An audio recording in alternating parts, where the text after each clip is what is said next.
आनंद देना digital board के साथ। जय हिंद दोस्तों, स्वागत है आपका आपके अपने चैनल स्टडी ब्लास्टर पर और मेरा नाम है दिनेश आर्य। उम्मीद करते हैं कि आपकी रेलवे ग्रुप डी की तैयारी बहुत ही अच्छी चल रही होगी। तो देखिए, रेलवे ग्रुप डी की तैयारी के बीच ही यहाँ पर हमारे प्यारे गुरुजी एस.के. झा की एक बहुत ही शानदार बुक आ गई है जो कि गैस पेपर है और यहाँ से बहुत सारे प्रश्न आपके एग्जाम में ज़रूर पूछे जाएंगे। तो इसीलिए यहाँ पर हम आपके लिए इसका पूरा कंप्लीट सॉल्यूशन लेके आ गए हैं। और ये देखिए, ये बुक जो है इसके अंदर इतना बेहतरीन सॉल्यूशन दे रखा है कि जैसे ही आपको क्वेश्चन दिया गया है, क्वेश्चन के साथ ही उसके एक्सप्लेनेशन भी आपको दी गई है। यानी कि उस क्वेश्चन से यहाँ पर चारों ऑप्शन को यहाँ समझाया गया है। एक ऑप्शन दिया गया है, आंसर आपका एक ऑप्शन होता है, लेकिन यहाँ पर चारों ऑप्शन को यहाँ पर डिटेल के साथ आपको समझाया गया है। तो ये इस बुक की बहुत बड़ी खासियत है, अभी हम देखेंगे। और देखिए यहाँ पर आपको क्या क्या इसके अंदर मिल जाता है। पूरी की पूरी मैथ आपको मिल जाती है, नंबर सिस्टम हो गया, पूरा अर्थमेटिक हो गया और पूरा एडवांस हो गया। यानी कि यहाँ पर आपको पूरा कंप्लीट आपका मैथ्स मिल जाता है विद सॉल्यूशन। और साथ ही साथ आपको रीजनिंग देखने को मिल जाती है, verbal reasoning, non verbal reasoning और एनालिटिकल रीजनिंग। यानी कि ये भी आपको देखिए तीनों जो रीजनिंग, आपका पूरा रीजनिंग का सेक्शन यहाँ से कवर हो जाएगा। और ये पूरा का पूरा गैस पेपर है, यानी कि यहाँ से क्वेश्चन आने की पूरी संभावना आपके एग्जाम के अंदर बनती है। और यहाँ देखिए आपका फिजिक्स पूरा आ जाता है, यहाँ पर केमिस्ट्री आ जाता है और केमिस्ट्री के अंदर भी देखिए फिजिकल, ऑर्गेनिक और इनऑर्गेनिक तीनों तरह की केमिस्ट्री यहाँ पर आपकी इंक्लूड है। बायोलॉजी के अंदर देखें तो देखिए सेक्शन में बांटा हुआ है जूलॉजी और बॉटनी को। तो पूरा कंप्लीट पैकेज ये आपका है। और अगर आपने अभी तक भी इसे परचेज नहीं किया है तो नीचे डिस्क्रिप्शन में हमने आपको लिंक दिया हुआ है, उस लिंक पर जाकर क्लिक कीजिए और जल्दी से इसे परचेज कर लीजिए। अगर आप रेलवे ग्रुप डी का एग्जाम दे रहे हैं तो इस बुक को तो आपको परचेज कर ही लेना है और इसको पढ़कर जरूर जाना है, क्योंकि यहां से आपके एग्जाम के अंदर बहुत सारे प्रश्न आपको देखने को मिलेंगे। आज आप थोड़े से पैसों के लिए इस बुक को नहीं खरीदेंगे, लेकिन जिस दिन आप एग्जाम देंगे उस दिन आप मैच कर लीजिएगा, यहां से काफी क्वेश्चन आपको देखने को मिलेंगे। तो चलिए, आज हम यहां पर आपका साइंस से पूछे गए जितने भी क्वेश्चन हैं उन सभी क्वेश्चंस को हम डिस्कस करेंगे और आपको एक आइडिया भी आ जाएगा कि यहां पर किस तरह से बुक के अंदर सॉल्यूशन दिया गया है। सबसे पहले हम कवर करेंगे यहां पर बायोलॉजी के सेक्शन को। थोड़ा सा जूम कर लेते हैं ताकि आपको यहां पर क्लैरिटी आ जाए देखने में। तो देखिए, पहला क्वेश्चन यहां पर क्या दिया गया है कि सेरीकल्चर किससे संबंधित है। तो सेरीकल्चर आप सभी को पता है कि रेशम के कीड़ों का जो पालन होता है वो सेरीकल्चर कहलाता है। लेकिन यहाँ देखिए, आपको यहाँ पर सेरीकल्चर रेशम के कीड़ों का पालन हो गया, यहाँ देखिए पीसीकल्चर मछली पालन हो गया और एपीकल्चर मधुमक्खी पालन हो गया। तो इस तरह से आपको देखिए पूरा का पूरा यहाँ पर डिस्क्रिप्शन भी दी हुई है हर एक क्वेश्चन की। नेक्स्ट क्वेश्चन यहाँ पर पूछा गया कि कवक विज्ञान क्या है। तो कवक विज्ञान के अंतर्गत क्या आता है, कुकुरमुत्ता का अध्ययन किया जाता है। देखिएगा, ध्यान रखिएगा, किसका अध्ययन किया जाता है, कुकुरमुत्ता का अध्ययन किया जाता है। और जीवाणु विज्ञान के अंतर्गत जीवाणु का अध्ययन होता है। और तीसरा यहाँ पर वायरस का अध्ययन विषाणु विज्ञान के अंतर्गत होता है। और पैरासाइटोलॉजी में परजीवियों का अध्ययन होता है। नेक्स्ट क्वेश्चन देखिएगा यहाँ पर कि सूची फर्स्ट को सूची सेकंड से मिलान कीजिए और सूचियों के नीचे दिए गए कूट का प्रयोग करते हुए सही उत्तर का चयन कीजिए। अब यहाँ पर देखिए आपको दो सूचियाँ दे रखी हैं। तो यहाँ पर देखिए आपको सूची को यहाँ मिलाने के लिए आप यहाँ पर इसका सॉल्यूशन देख सकते हैं। तो पक्षियों का जो अध्ययन होता है वो ऑर्निथोलॉजी कहलाता है, वंशगति का जो यहाँ होता है वो जेनेटिक्स कहलाता है, पर्यावरण के लिए इकोलॉजी और जीवाश्म के लिए यहाँ पर पेलियोबायोलॉजी कहलाता है। तो अब यहाँ पर देखिएगा आपका जो आंसर हो जाएगा वो क्या हो जाएगा, यहाँ पर बी हो जाएगा, क्योंकि बी के अंदर यहाँ ए के लिए थर्ड दिया गया है। ए के लिए यहाँ पर थर्ड दिया गया है, तो यहाँ ए के लिए थर्ड का मतलब है पक्षी का यहाँ पर ऑर्निथोलॉजी हो गया। और यहाँ पर वंशागति के लिए जेनेटिक्स हो गया। और यहाँ पर हमारा जो सी है, यानी कि यहाँ पर फर्स्ट नंबर का जो यहाँ पर सी है, तो सी के लिए यहाँ पर हो जाएगा हमारा पेलियोबायोलॉजी। और यहाँ पर जीवाश्म के लिए हो जाता है इकोलॉजी। तो इस तरह से आपको इसको मिलान करना था और पूरा देखिए अच्छा एक सॉल्यूशन यहाँ पर दिया गया है। अगला क्वेश्चन यहाँ पूछा गया कि निम्न युग्मों में से कौन सा यहाँ पर सुमेलित नहीं है। एग्जाम में क्वेश्चन यहाँ सुमेलित नहीं है से भी बहुत आते हैं और सुमेलित है से भी बहुत आते हैं। तो यहाँ देखिए एपीकल्चर शहद की मक्खी, सेरीकल्चर सिल्कवर्म, पीसीकल्चर लाख का कीड़ा और हॉर्टिकल्चर फूल। तो यहाँ कौन सा सुमेलित नहीं है। तो यहाँ अगर हम बात करें तो पीसीकल्चर जो है ये लाख का कीड़ा, तो ये आपका सही नहीं है, क्योंकि पीसीकल्चर किससे संबंधित होता है, मछली पालन से संबंधित होता है। बाकी तीनों यहाँ पर सही हैं। नेक्स्ट यहाँ देखिएगा कि अस्थियों का अध्ययन विज्ञान की किस शाखा के अंतर्गत किया जाता है। तो यहाँ अस्थियों का जो अध्ययन है, ध्यान रखिएगा अस्थियों के लिए एक वर्ड आता है ऑस्टियो, ठीक है। तो ऑस्टियोलॉजी जो है अस्थियों का अध्ययन कहलाता है। और अभी हम इस क्वेश्चन की पूरी डिटेल भी देख लेते हैं। तो यहाँ देखिए अस्थियों के अध्ययन को यहाँ ऑस्टियोलॉजी कहते हैं और पर्वत के अध्ययन को ऑरोलॉजी कहते हैं और रक्त के अध्ययन को सीरोलॉजी कहते हैं। पृथ्वी के अंदर छुपी खनिज संपदा का जो अध्ययन है वो जियोलॉजी कहलाता है। नेक्स्ट देखिएगा यहाँ पर निम्न में से किस कोशिकांग को कोशिका का प्रोटीन कारखाना कहा जाता है। तो यहाँ हो जाएगा हमारा राइबोसोम को। कि यह पादप कोशिका तथा जंतु कोशिका दोनों में पाया जाता है राइबोसोम। इसका निर्माण किस में होता है? आरएनए तथा प्रोटीन से होता है। और राइबोसोम सबसे छोटा कोशिकांग है। देखिए राइबोसोम के बारे में जितना भी कुछ पूछा गया वो सारी चीज़ें यहाँ पर डिटेल में सर ने दी हुई हैं। यह कोशिका में प्रोटीन के संश्लेषण में सहायक होता है, अतः इसे प्रोटीन का कारखाना भी कहते हैं। किस कोशिकांग को कोशिका का मास्टर कहा जाता है? तो यहाँ हमारा आंसर हो जाएगा नाभिक को। नाभिक या केंद्रक पादप कोशिका एवं जंतु कोशिका दोनों में पाया जाता है। इसकी खोज जो है रॉबर्ट ब्राउन के द्वारा की गई थी। अब यह कोशिका में होने वाले सभी क्रियाओं पर नियंत्रण रखता है। कौन रखता है यहाँ पर? नाभिक जो है। अतः कोशिका का मास्टर या कोशिका का मस्तिष्क भी जो है नाभिक को कहा जाता है। नेक्स्ट यहाँ पर कोशिका सिद्धांत निम्न में से किस पर लागू नहीं होता है? तो यहाँ हमारा आंसर हो जाएगा डी यानी कि विषाणुओं पर। कोशिका सिद्धांत विषाणु पर लागू नहीं होता है। विषाणु में सजीव एवं निर्जीव दोनों के लक्षण पाए जाते हैं, अतः विषाणु को सजीव एवं निर्जीव के बीच की कड़ी कहते हैं। कोशिका सिद्धांत श्लाइडेन एवं श्वान के द्वारा दिया गया था।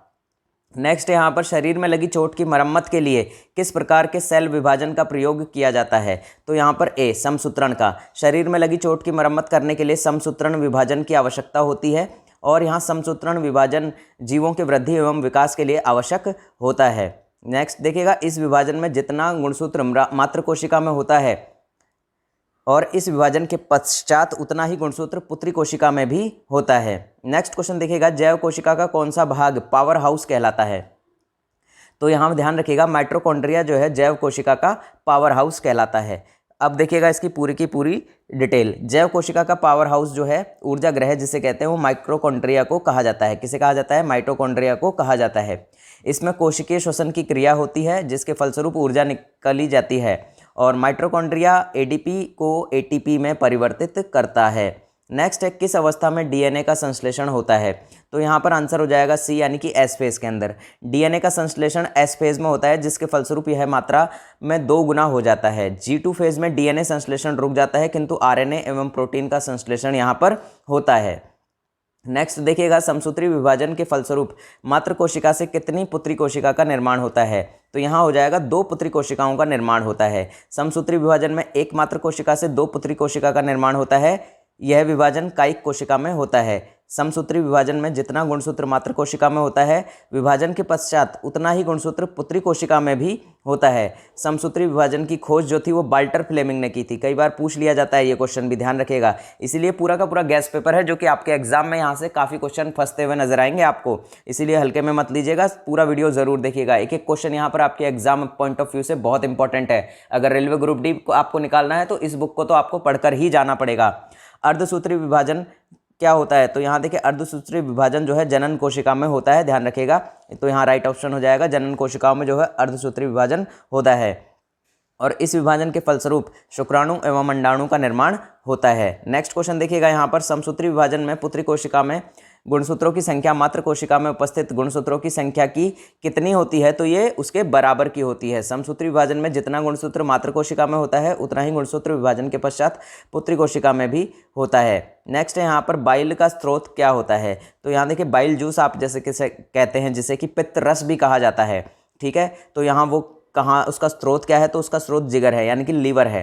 तो यहाँ देखिएगा बाइल पित्त का निर्माण यकृत में होता है तथा पित्त पित्ताशय में जमा होता है। यकृत का औसत वजन जो है 1500 ग्राम यानी कि 1.5 किलोग्राम का आपका जो है लीवर होता है। यकृत को यहाँ लीवर ही कहते हैं, ध्यान रखिएगा। मानव शरीर का सबसे बड़ा आंतरिक अंग कौन सा है? देखिए आंतरिक पूछा है यहाँ पर, यानी कि इनर पार्ट आपकी बॉडी का क्या होता है? तो मानव शरीर का सबसे बड़ा आंतरिक अंग कौन सा है? यकृत है, वही चीज़ लीवर है, ठीक है। आप लीवर भी ध्यान रखिएगा और यकृत भी ध्यान रखिएगा, दोनों शब्द ध्यान रखिएगा, क्योंकि कई बार क्या है हिंदी में भी आपको ऐसे लीवर लिखा हुआ आ जाता है और अगर आपने यहाँ हिंदी में पढ़ा होगा कि यकृत तो फिर वहाँ पर आप थोड़ा सा प्रॉब्लम में फंस सकते हैं। यह शरीर के ताप को नियंत्रित करता है, शरीर का जो टेम्परेचर है उसे कंट्रोल में रखता है। यकृत ग्लूकोज की मात्रा को ग्लाइकोजन में परिवर्तित करता है, पहली बात तो ये हो गई।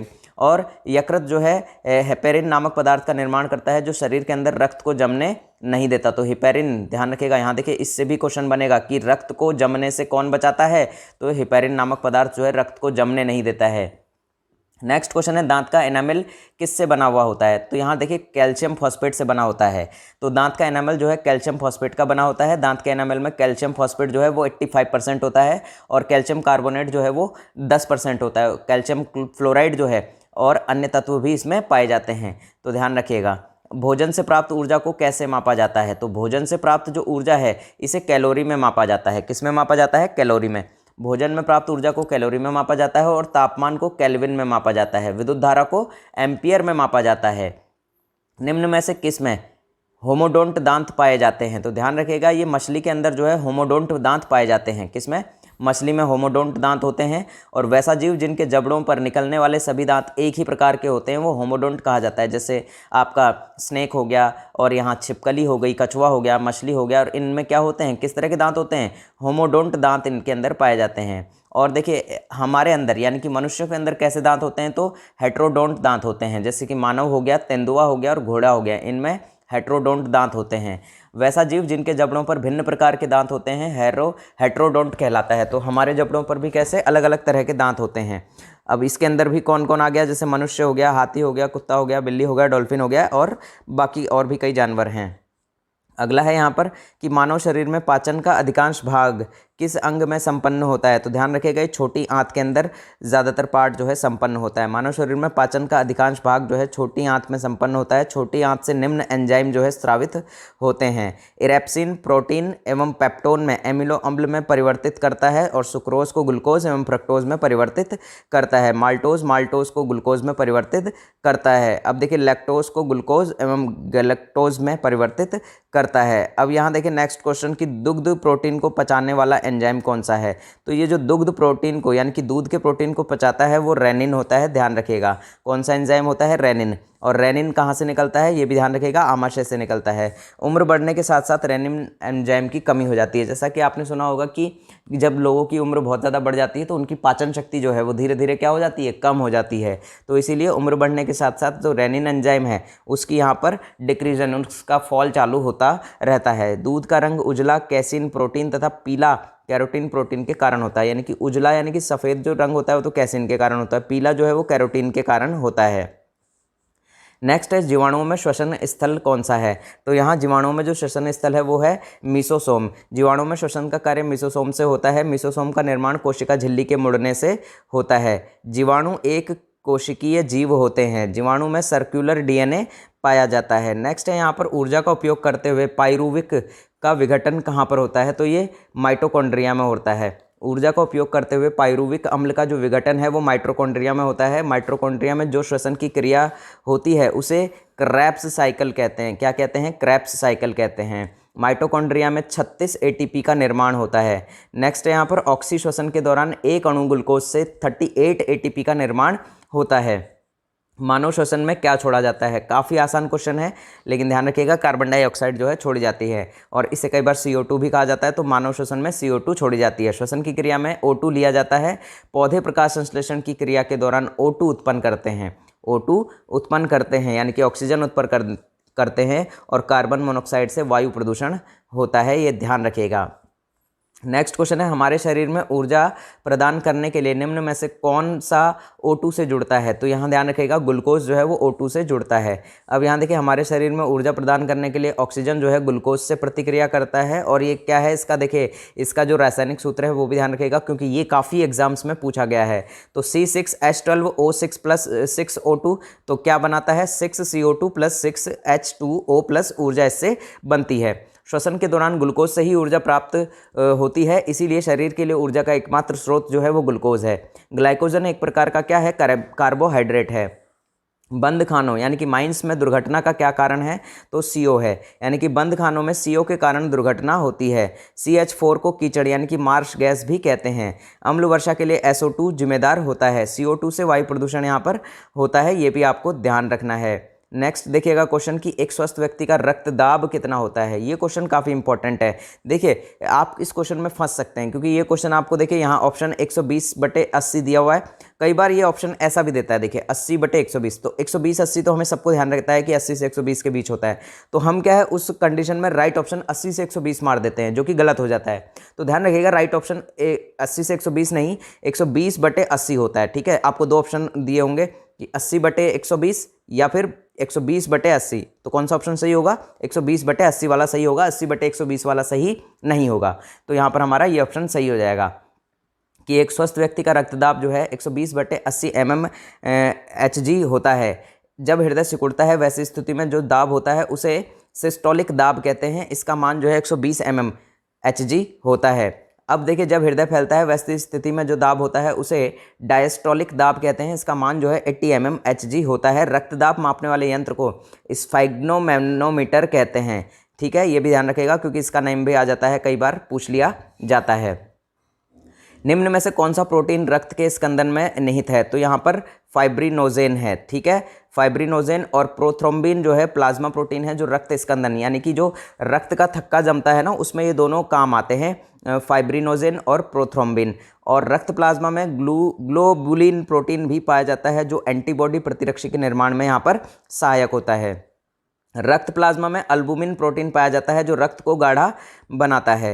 नेक्स्ट यहाँ पर इनमें से कौन सा रक्त समूह है यूनिवर्सल सार्वभौमिक रक्तदाता माना जाता है? तो यहाँ पर बी यानी कि ओ जो है सार्वभौमिक रक्तदाता माना जाता है। सार्वभौमिक रक्तदाता ओ रक्त समूह है। ओ रक्त समूह में एंटीजन नहीं पाया जाता है। रक्त समूह ए बी को सर्वग्राही रक्त समूह कहा जाता है। ध्यान रखिएगा, जो हमारा ब्लड ग्रुप ए बी है ये सभी से ब्लड ले सकता है, सभी से ब्लड ये ले सकता है। और यहाँ पर ए बी रक्त समूह में एंटीबॉडी प्रतिरक्षी नहीं पाया जाता है। और यहाँ देखिए ओ जो है ये डोनर है। ठीक है, ये यूनिवर्सल डोनर है यानी कि ओ ब्लड ग्रुप वाला व्यक्ति सभी को अपना ब्लड दे सकता है। सफ़ेद रक्त में सफ़ेद रक्त कण जो है वो शरीर को संक्रमण से बचाते हैं, यानी कि आपका जो भी संक्रमण होता है, जो भी यहाँ पर वायरल डिजीज़ है, उनसे यहाँ पर हमारी रक्षा करते हैं कौन? WBC यानी कि वाइट ब्लड सेल्स। ठीक है, सफ़ेद रक्त कणिकाएँ। और WC का जो आकार होता है वो अनियमित होता है। एक बात और ध्यान रखिएगा, WC की संख्या भी कई बार पूछ ली जाती है, तो लगभग 8000 से लेकर 10,000 प्रति घन मिलीमीटर इनकी संख्या होती है। नेक्स्ट यहाँ पर WBC में क्या पाया जाता है? केंद्रक यहाँ पर पाया जाता है। निम्न में से कौन सा हृदय के कार्य को अधिक उपयुक्त रूप से बताता है? तो यहाँ पर आपका आंसर हो जाएगा इलेक्ट्रोकार्डियोग्राम। और इसकी फुल फॉर्म भी ध्यान रखिएगा कि इलेक्ट्रोकार्डियोग्राम, कई बार आपसे इसका फुल फॉर्म पूछ लिया जाएगा कि ECG का फुल फॉर्म क्या होता है, और ये हृदय के कार्य का पता इससे लगाया जाता है। नेक्स्ट यहाँ पर देखिएगा, इसी के अंदर इसकी पूरी डिस्क्रिप्शन की इकोकार्डियोग्राम से हृदय की गति का पता लगाया जाता है। और यहाँ स्टेथोस्कोप से हृदय के धड़कन को मापा जाता है। लिपिड प्रोफाइल टेस्ट से रक्त में लिपिड यानी कि वसा जो होती है, यानी कि आपका फैट कितना बन रहा है उसको नापा जाता है। तो यहाँ फैट की जांच के लिए लिपिड प्रोफाइल टेस्ट होता है आपका, ध्यान रखिएगा। लाल रक्त कणिकाओं यानी कि RBC का रंग कैसा होता है? तो यहाँ पर देखिएगा, लाल रक्त कणिकाओं का रंग जो है हीमोग्लोबिन के कारण यहाँ पर लाल होता है। यहाँ क्वेश्चन ये है, लाल रक्त कणिकाओं का रंग लाल क्यों होता है, ये क्वेश्चन होना चाहिए। तो यहाँ डी हमारा आंसर हो जाएगा कि हीमोग्लोबिन के कारण इनका रंग जो है लाल होता है। और क्लोरोफिल के कारण जो है पत्तियों का रंग हरा होता है। पत्तियों का रंग हरा क्यों होता है? क्लोरोफिल के कारण। नेक्स्ट क्वेश्चन है यहाँ पर, यूरिया का निर्माण कहाँ होता है? तो यूरिया का निर्माण यकृत यानी कि लीवर के अंदर होता है। कहाँ होता है? लीवर के अंदर यहाँ पर यूरिया का निर्माण होता है। यूरिया का निर्माण। और वृक्का या गुर्दे के इकाई को हम क्या कहते हैं? नेफ्रॉन कहते हैं। वृक्क में पत्थर का निर्माण यानी कि कैल्शियम ऑक्सलेट के कारण होता है। वृक्क में पत्थर यानी कि स्टोन का निर्माण। यहाँ पर देखिए, कई बार आपको पता है कि यहाँ पर लिवर स्टोन हो जाता है और कई बार आपका यहाँ पेट में स्टोन हो जाते हैं, तो वो किसके कारण होता है? तो कैल्शियम ऑक्सलेट के कारण होता है। वृक्क या गुर्दे का आकार 11 × 5 × 3 सेंटीमीटर का होता है। किडनी की संरचनात्मक इकाई क्या है? तो यहाँ पर नेफ्रॉन जो है किडनी की संरचनात्मक इकाई है। किडनी की संरचनात्मक इकाई नेफ्रॉन है। और तंत्रिका की इकाई क्या है? न्यूरॉन है। न्यूरॉन का मुख्य भाग कहाँ होता है, क्या कहलाता है? तो साइटोन कहलाता है। कीटोन वसा के टूटने से बनने वाला पदार्थ है और यह मूत्र में कम मात्रा में पाया जाता है। नेक्स्ट देखिएगा, यहाँ पर मानव में वृक्काणुओं का कार्य निम्न में से क्या है? तो हाँ 35 का हमारा आंसर हो जाएगा। यहाँ जो वृक्काणुओं का कार्य है वो है उत्सर्जन। मानव में वृक्काणुओं का कार्य क्या है? उत्सर्जन है। जीवों में भोजन प्राप्त करने की क्रिया को पोषण कहते हैं। श्वसन वह रासायनिक क्रिया है जिसमें O2 ग्रहण किया जाता है, जिसके फलस्वरूप ग्लूकोज टूटकर CO2 तथा जल में परिवर्तित होता है एवं ऊर्जा की प्राप्ति होती है। यूरिया किसके द्वारा रक्त से पृथक किया जाता है? तो यहाँ ध्यान रखिएगा, गुर्दे के द्वारा। यूरिया गुर्दे के द्वारा रक्त से पृथक किया जाता है। गुर्दा रक्त में आवश्यक तत्व को बनाए रखता है। यह रक्त के pH मान को जो है नियंत्रण में करता है। गुर्दा बाहरी पदार्थ जैसे दवाइयाँ हो गया, विष हो गया इत्यादि जिनका शरीर में कोई प्रयोजन नहीं होता है का निष्कासन करता है। तो गुर्दे के द्वारा देखिए बहुत काम हमारे जो है गुर्दे के द्वारा होते हैं। हमारी पेशियों में किस अम्ल के कारण जो है पीड़ा होती है, यानी कि जो आप कई बार देखते होंगे आपकी जो है कई बार आपकी हड्डियों में दर्द होता है, कई बार आपके अलग अलग जगह पर दर्द होता है ना, तो वो किस कारण से होता है। तो हमारी पेशियों में लैक्टिक अम्ल के कारण पीड़ा होती है। कोशिकाओं में अनोक्सी श्वसन के फलस्वरूप लैक्टिक अम्ल का निर्माण होता है और लैक्टिक अम्ल का जो फॉर्मूला है C3H6 और O3 होता है। नेक्स्ट यहाँ पर चलिएगा नेक्स्ट क्वेश्चन पर कि सल्फ्यूरिक एसिड या तेजाब पीतल की ज्वेलरी, बर्तन और मूर्तियों को साफ करने में इस्तेमाल होता है, किसका, सल्फ्यूरिक एसिड का। अगला देखिएगा यहाँ पर कि हाइड्रोक्लोरिक अम्ल जो है ज्वालामुखी गैस में पाया जाता है, सिरके में एसिटिक अम्ल पाया जाता है। मानव शरीर की सबसे छोटी हड्डी कौन सी है, तो बहुत ही आसान क्वेश्चन की स्टेपीज है और मानव शरीर की सबसे छोटी हड्डी है। ये कहाँ पाई जाती है, तो ये कान में पाई जाती है, ध्यान रखिएगा। अगला यहाँ पर देखिएगा कि मानव शरीर की सबसे छोटी हड्डी स्टेपीज है और यहाँ टिबियालिस मांसपेशी पैर में पाई जाती है। एक औसत वयस्क मनुष्य के कंकाल में हड्डियों की कुल संख्या कितनी होती है, तो एक वयस्क मनुष्य के कंकाल में हड्डियों की कुल संख्या 206 होती है। लेकिन यही चीज़ अगर हम नवजात शिशु के अंदर देखें तो नवजात शिशु में लगभग 300 हड्डियाँ यहाँ पर पाई जाती हैं। तो नवजात शिशु में ज़्यादा हड्डियाँ होती हैं, कई बार आप कम मत समझ लेना। अगला है यहाँ पर देखिए, निम्न में से कौन यहाँ पर अस्थिबंध यानी कि लिगामेंट द्वारा जुड़े होते हैं, तो लिगामेंट द्वारा हड्डियाँ हड्डियों से जुड़ी होती हैं। अस्थिबंध इन्हें कहते हैं, लिगामेंट हड्डी से हड्डी को जोड़ता है। कंडरा यानी कि टेंडन जो है मांसपेशी को हड्डी से जोड़ने का कार्य करता है। मांसपेशी को हड्डी से कौन जोड़ता है, टेंडन, कंडरा, और लिगामेंट हड्डियों को हड्डी से जोड़ते हैं, दोनों ध्यान रखेगा। मानव शरीर की सबसे लंबी हड्डी कौन सी है, तो मानव शरीर की सबसे लंबी हड्डी फीमर है जो कि आपके जांघ में पाई जाती है। स्टेपिस सबसे छोटी है जो कि कान में पाई जाती है, अभी मैंने आपको ऊपर भी इसकी एक्सप्लेनेशन दे दी थी। टीबिया एवं फिबुला हड्डी पैर की हड्डियां हैं। अगला है यहाँ पर देखिए, निम्न में से कौन ऐच्छिक क्रिया नहीं है, तो यहाँ पर हृदय का जो धड़कना है ये ऐच्छिक क्रिया नहीं है। हृदय आपका अपने आप ही धड़केगा, जब तक आप जीवित हैं तब तक आपका हृदय धड़कता रहेगा। अगला है यहाँ पर हृदय पेशियाँ हृदय में पाई जाती हैं जो अनैच्छिक होती हैं, यह जीवन भर गति करती रहती हैं। अगला है, मैंने अपने हाथ को आग से वापस खींच लिया, इस तरह की कार्रवाई के लिए कौन सा अंग यहाँ पर जिम्मेदार होगा, तो मेरुरज्जु। मैंने अपने हाथ को आग से वापस खींच लिया, इस तरह की कार्रवाई के लिए मेरुरज्जु जिम्मेदार है। यह एक प्रतिवर्ती क्रिया है और अचानक घटने वाली क्रियाओं के बदले शरीर के द्वारा प्रतिक्रिया की जाती है, जिसे प्रतिवर्ती क्रिया कहते हैं। उत्तक न्यूरॉन से बना होता है जो आवेग प्राप्त करते हैं और संचालन करते हैं। तो देखिए, नर्वस उत्तक जो होते हैं न्यूरॉन से बने होते हैं जो आवेग प्राप्त करते हैं और संचालित करते हैं। अब देखिए यहाँ पर एपिथेलियल उत्तक शरीर के खुली सतहों को सुरक्षा प्रदान करता है। संयोजी उत्तक शरीर के विभिन्न भागों को जोड़ने का कार्य करता है और संयोजी उत्तक शरीर में सबसे अधिक मात्रा में पाया जाता है। शरीर में 639 मांसपेशियाँ आपके पाई जाती हैं। मस्तिष्क का सोचने वाला मुख्य भाग कौन सा है, तो यहाँ हो जाएगा अग्र मस्तिष्क, यानी कि मस्तिष्क का सोचने वाला भाग कौन सा है, अग्र मस्तिष्क। मेडुला द्वारा आवेगों का चालन मस्तिष्क और मेरुरज्जु के बीच होता है। मेरुरज्जु मस्तिष्क से आने जाने वाले उद्दीपनों का संवहन करता है। नेक्स्ट है यहाँ पर मध्य मस्तिष्क संतुलन एवं आँख की पेशियों को नियंत्रित करने का केंद्र होता है। श्वसन क्रिया को नियंत्रित कौन करता है, तो यहाँ देखिएगा श्वसन क्रिया को मेडुला ओब्लांगेटा नियंत्रित करता है, ध्यान रखिएगा मेडुला ओब्लांगेटा। तो यहाँ मेडुला भी आपको दिया गया है ऑप्शन में सिर्फ, तो मेडुला आपका राइट आंसर हो जाएगा।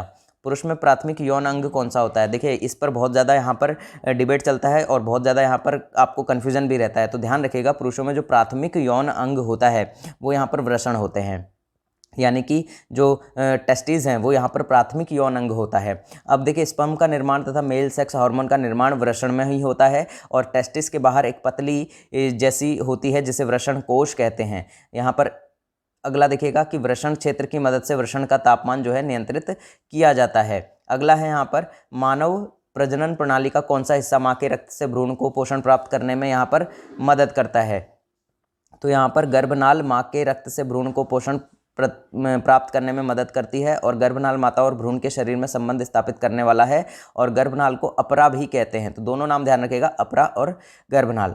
मादा रोगाणु कोशिकाएं या अंडे किस में निर्मित होते हैं, तो मादा रोगाणु कोशिकाएं या अंडे अंडाशय यानी कि ओवरी में निर्मित होता है। अब यहाँ इसका थोड़ा सा और एक्सप्लेनेशन देख लेते हैं कि अंडाशय जो है पेरिटोनियम झिल्ली के द्वारा उदर से सटा होता है और अंडाशय के अंदर अंडाणुओं का निर्माण होता है। अंडाशय का बाहरी भाग एपिथेलियम उत्तक का बना होता है जिसे जनन एपिथेलियम भी कहते हैं। निम्न में से कौन सा मादा प्रजनन तंत्र का एक हिस्सा नहीं है, तो यहाँ शुक्रवाहिका जो है मादा प्रजनन तंत्र का हिस्सा नहीं है, यह पुरुष प्रजनन का भाग है। अंडाशय, गर्भाशय और योनि मादा प्रजनन तंत्र का ही हिस्सा है। अगला है यहाँ पर शुक्रवाहिका शुक्राणु को शुक्राशय तक पहुँचाने का कार्य करता है। पुरुषों में कितने अंडकोश होते हैं? तो यहाँ पर भी देखिए काफ़ी लोग इसका क्वेश्चन गलत कर देते हैं। मैंने यहाँ पर ये आपके कम्युनिटी पोस्ट के अंदर यूट्यूब के अंदर पूछा था, तो लगभग यहाँ पर 95% लोगों का आंसर यहाँ गलत था। सिर्फ 5% लोग ऐसे थे जिन्होंने इसका आंसर सही दिया था, और बहुत सारे इसमें कमेंट आए थे, बहुत सारे यहाँ पर इसका आंसर लोगों ने पूछा था। तो यहाँ देखिए पुरुष में कितने अंडकोश होते हैं, तो अंडकोश यहाँ पर ध्यान रखिएगा सिर्फ एक ही अंडकोश यहाँ पर पुरुष में होता है। तो पुरुष में अंडकोशों की संख्या कितनी होती है? एक होती है। पुरुष में वृषणों की संख्या यहाँ पर 2 होती है। ठीक है, तो हम जो है वृषणों को ही यहाँ पर अंडकोश समझ लेते हैं, जो कि बहुत बड़ी हमारी भूल हो जाती है और एग्जाम में हमारा 1 नंबर खत्म हो जाता है। यौन प्रजनन में माता पिता का योगदान होता है। तो यौन प्रजनन में माता पिता का योगदान अपने जीन का आधा हिस्सा होता है। नेक्स्ट है यहाँ पर एक सामान्य मानव शरीर कोशिका में क्रोमोसोम कितने होते हैं? तो यहाँ पर देखिए एक सामान्य मानव शरीर के कोशिका में जो क्रोमोसोम होते हैं वो यहाँ पर 46 होते हैं। तो 44 गुणसूत्र को ऑटोसोम कहते हैं। ऑटोसोम शरीर के निर्माण में सहायक होता है। 2 गुणसूत्र को सेक्स क्रोमोसोम कहते हैं, यह लिंग के निर्धारण में सहायक होता है।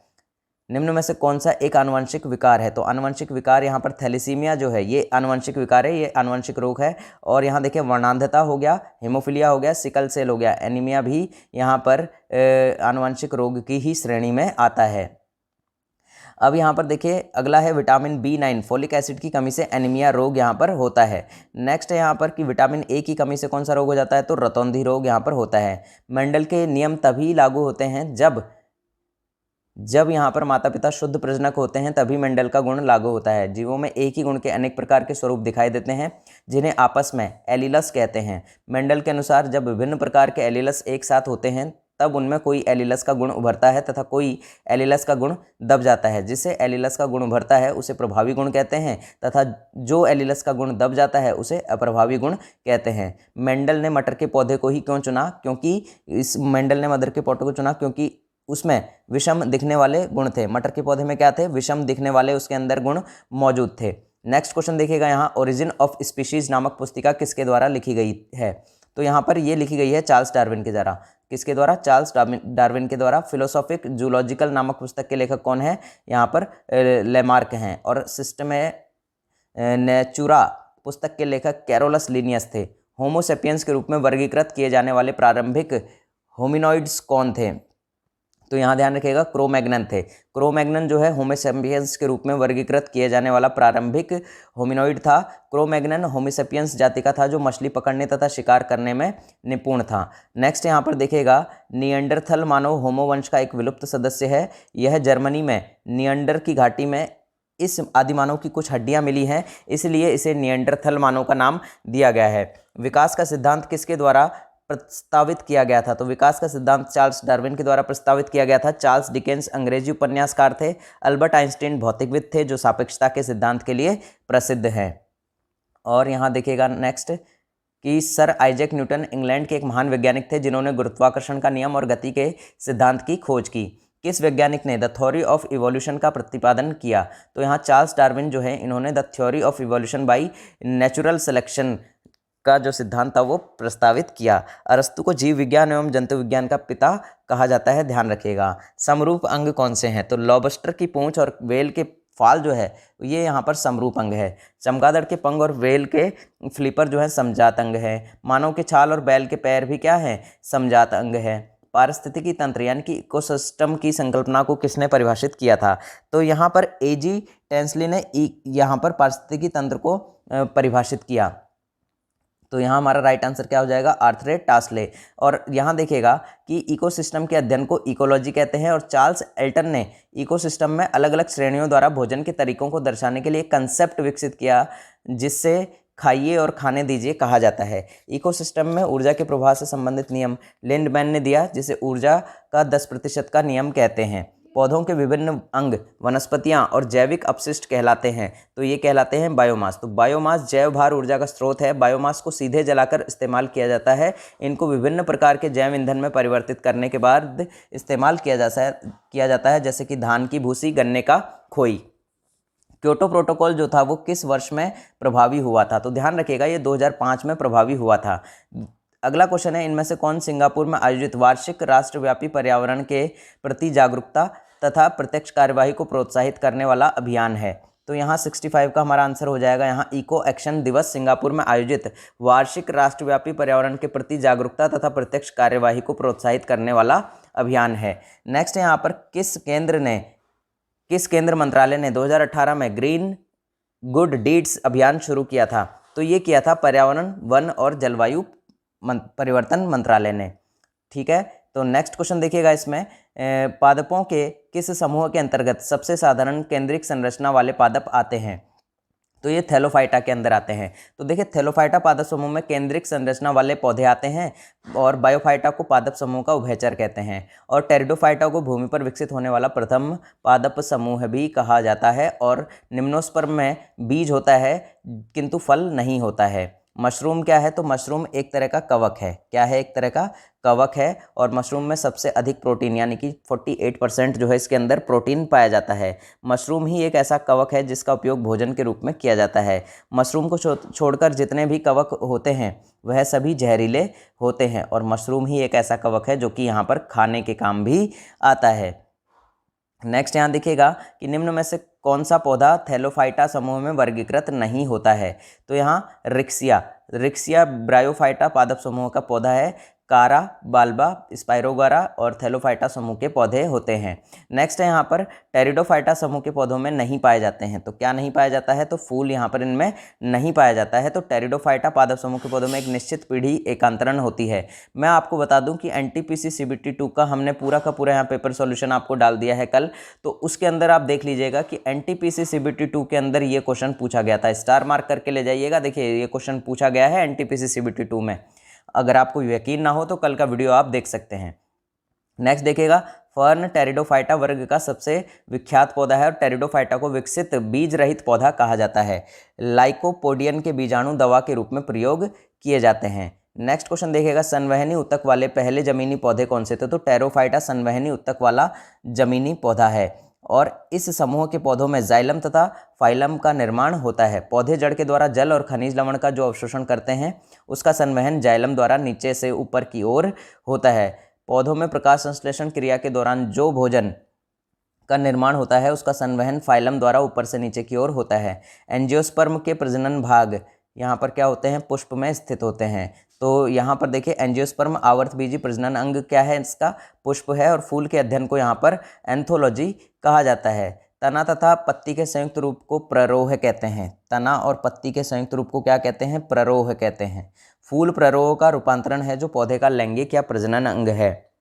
रक्त का कौन सा प्रकार जो है उत्तक का एक उदाहरण है? तो रक्त का संयोजी उत्तक का उदाहरण है। रक्त किसका प्रकार है? तो संयोजी उत्तक जो है रक्त संयोजी उत्तक का उदाहरण है। रक्त को लाल तरल संयोजी उत्तक भी कहा जाता है, और तरल संयोजी उत्तक द्रव अवस्था में पाया जाता है। इस उत्तक में मैट्रिक्स की मात्रा अधिक होती है, और यहाँ पर मैट्रिक्स को प्लाज्मा भी हम कहते हैं। निम्न में से कौन सा एक संयोजी उत्तक है? तो यहाँ देखिएगा सॉल्यूशन क्या हो जाएगा। तो हड्डियाँ जो हैं एक संयोजी उत्तक है। पेशी उत्तक कितने प्रकार के होते हैं? तो पेशी उत्तक जो हैं वो 3 प्रकार के होते हैं। पहला होता है अनारेखित या अनैच्छिक पेशी, रेखित पेशी या ऐच्छिक पेशी, और तीसरा हो गया हमारा यहाँ पर हृदय पेशियाँ। नेक्स्ट है यहाँ पर उत्तक संवहन पूल बनाते हैं। तो यहाँ पर देखिए, जाइलम और फ्लोएम उत्तक पूल बनाते हैं। जाइलम तथा फ्लोएम जटिल उत्तक के प्रकार हैं। जब स्थायी उत्तक भिन्न भिन्न प्रकार के कोशिकाओं का बना होता है तब इसे जटिल उत्तक हम कहते हैं। नेक्स्ट क्वेश्चन पर चलते हैं। नेक्स्ट क्वेश्चन देखिएगा यहाँ पर कि उत्तक एकमात्र पादप उत्तक है जो कोशिका विभाजन द्वारा नई कोशिकाओं का उत्पादन करता है। तो कौन सा है? विभज्योतक, या इसे कहते हैं मेरिस्टेमेटिक, यानी कि विभज्योतक उत्तक की कोशिकाएं विभाजन करती हैं जिसके फलस्वरूप पौधे के शरीर का आकार बढ़ता है। यह उत्तक ऐसी कोशिकाओं का समूह होता है जिनमें बार बार सूत्री विभाजन करने की क्षमता होती है। निम्न में से लीनियस पदानुक्रम के अवरोही क्रम में अवस्थित करें। तो यहाँ पर देखिए, लीनियस पदानुक्रम में अवरोही क्रम जगत के अंदर पहले संघ आता है, फिर वर्ग आता है, फिर गण आता है, फिर कुल आता है, फिर वंश जाति आती है। तो हमारा राइट ऑप्शन हो जाएगा यहाँ पर सी। नेक्स्ट क्वेश्चन देखिएगा यहाँ पर, सजीव जीवों के वर्गीकरण की मूल इकाई क्या है? तो सजीव जीवों के वर्गीकरण की मूल इकाई क्या है? जाति है। अब यहाँ देखिए, मुकुलन द्वारा प्रजनन हो सकता है। तो किसके अंदर? तो हाइड्रा में प्रजनन जो है वो मुकुलन द्वारा होता है। केंचुआ द्विलिंगी या उभयलिंगी जीव है, और मेल तथा फीमेल एक में ही होते हैं, और स्टारफिश एकलिंगी होते हैं, मेल तथा फीमेल अलग अलग होते हैं, इनमें लैंगिक प्रजनन होता है। स्टारफिश में रीजनरेशन की क्षमता होती है। नेक्स्ट देखिएगा टैपवर्म फाइलम किससे संबंधित होते हैं। तो यहाँ पर जो टैपवर्म फाइलम है ये आपका प्लेटीहेलमिन्थिस संघ से संबंधित हैं और इस संघ के अंतर्गत फैसीभोला, प्लेनेरिया, सिस्टोमा इत्यादि जीव आते हैं। एनेलिडा संघ के अंतर्गत केंचुआ हो गया, जोंक हो गया, नेरिस हो गया इत्यादि जीव आते हैं और यहाँ पर एस्केलिथियंस या ट्रिएटोडा संघ के अंतर्गत आपका एस्केरिस हो गया है, एनसाइलोस्टोमा हो गया और बुचेरिया इत्यादि जीव इसके अंदर आते हैं। इनमें से किस कीट के दांत होते हैं, यानी कि किस कीट के यहाँ पर दांत होते हैं। अब यहाँ देखिएगा इसमें से ततैया एवं जो भौरे हैं इनके दांत होते हैं, बाकियों के यहाँ पर दांत नहीं होते हैं।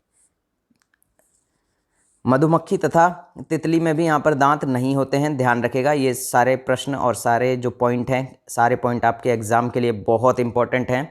अगला है यहाँ पर बीसीजी का टीका किस रोग से बचाता है। तो यहाँ पर हो जाएगा हमारा आंसर बी, यानी कि क्षय रोग से।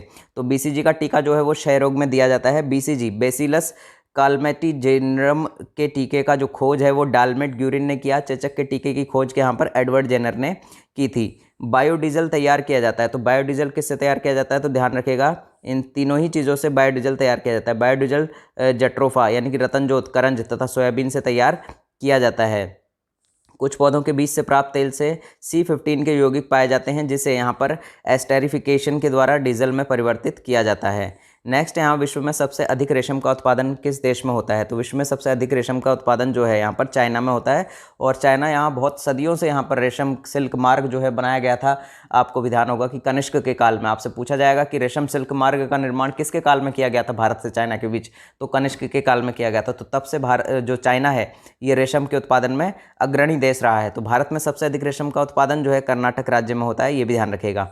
सूक्ष्म जीव जो कि बीटी कपास के उत्पादन से संबंधित है वह क्या है, तो वह क्या है, एक जीवाणु है जो कि बीटी कपास के उत्पादन से संबंधित है। सुनहरे धान में प्रचुरता किस चीज़ की होती है। तो सुनहरे धान में जो है विटामिन ए की प्रचुरता होती है। तो यहाँ सुनहरे धान खाइए और विटामिन ए पूरी तरह से प्राप्त कीजिए। मलेरिया परजीवी का प्राथमिक परिपोषी है। तो मलेरिया परजीवी का जो प्राथमिक परिपोषी है वो मादा एनाफिलिस है। कौन है, मादा एनाफिलिस हैं। कमेंट करके बताइएगा कि मादा एनाफिलिस के काटने से कौन सा रोग यहाँ पर होता है। तो यह रोग प्लाज्मोडियम नामक प्रोटोजोआ से होता है और इस रोग से पीड़ित व्यक्ति में जाड़े के साथ बुखार आता है, आरबीसी नष्ट हो जाते हैं तथा रक्त की कमी हो जाती है। अच्छा, मैंने आपसे पूछा है, यहाँ पर तो पहले ही आंसर आपको दिया हुआ है। इनमें से कौन सा विषाणु जनित रोग है। तो विषाणु जनित जो रोग है वो है यहाँ पर खसरा। तो खसरा इन चारों में से क्या हो जाएगा, विषाणु जनित रोग हो जाएगा।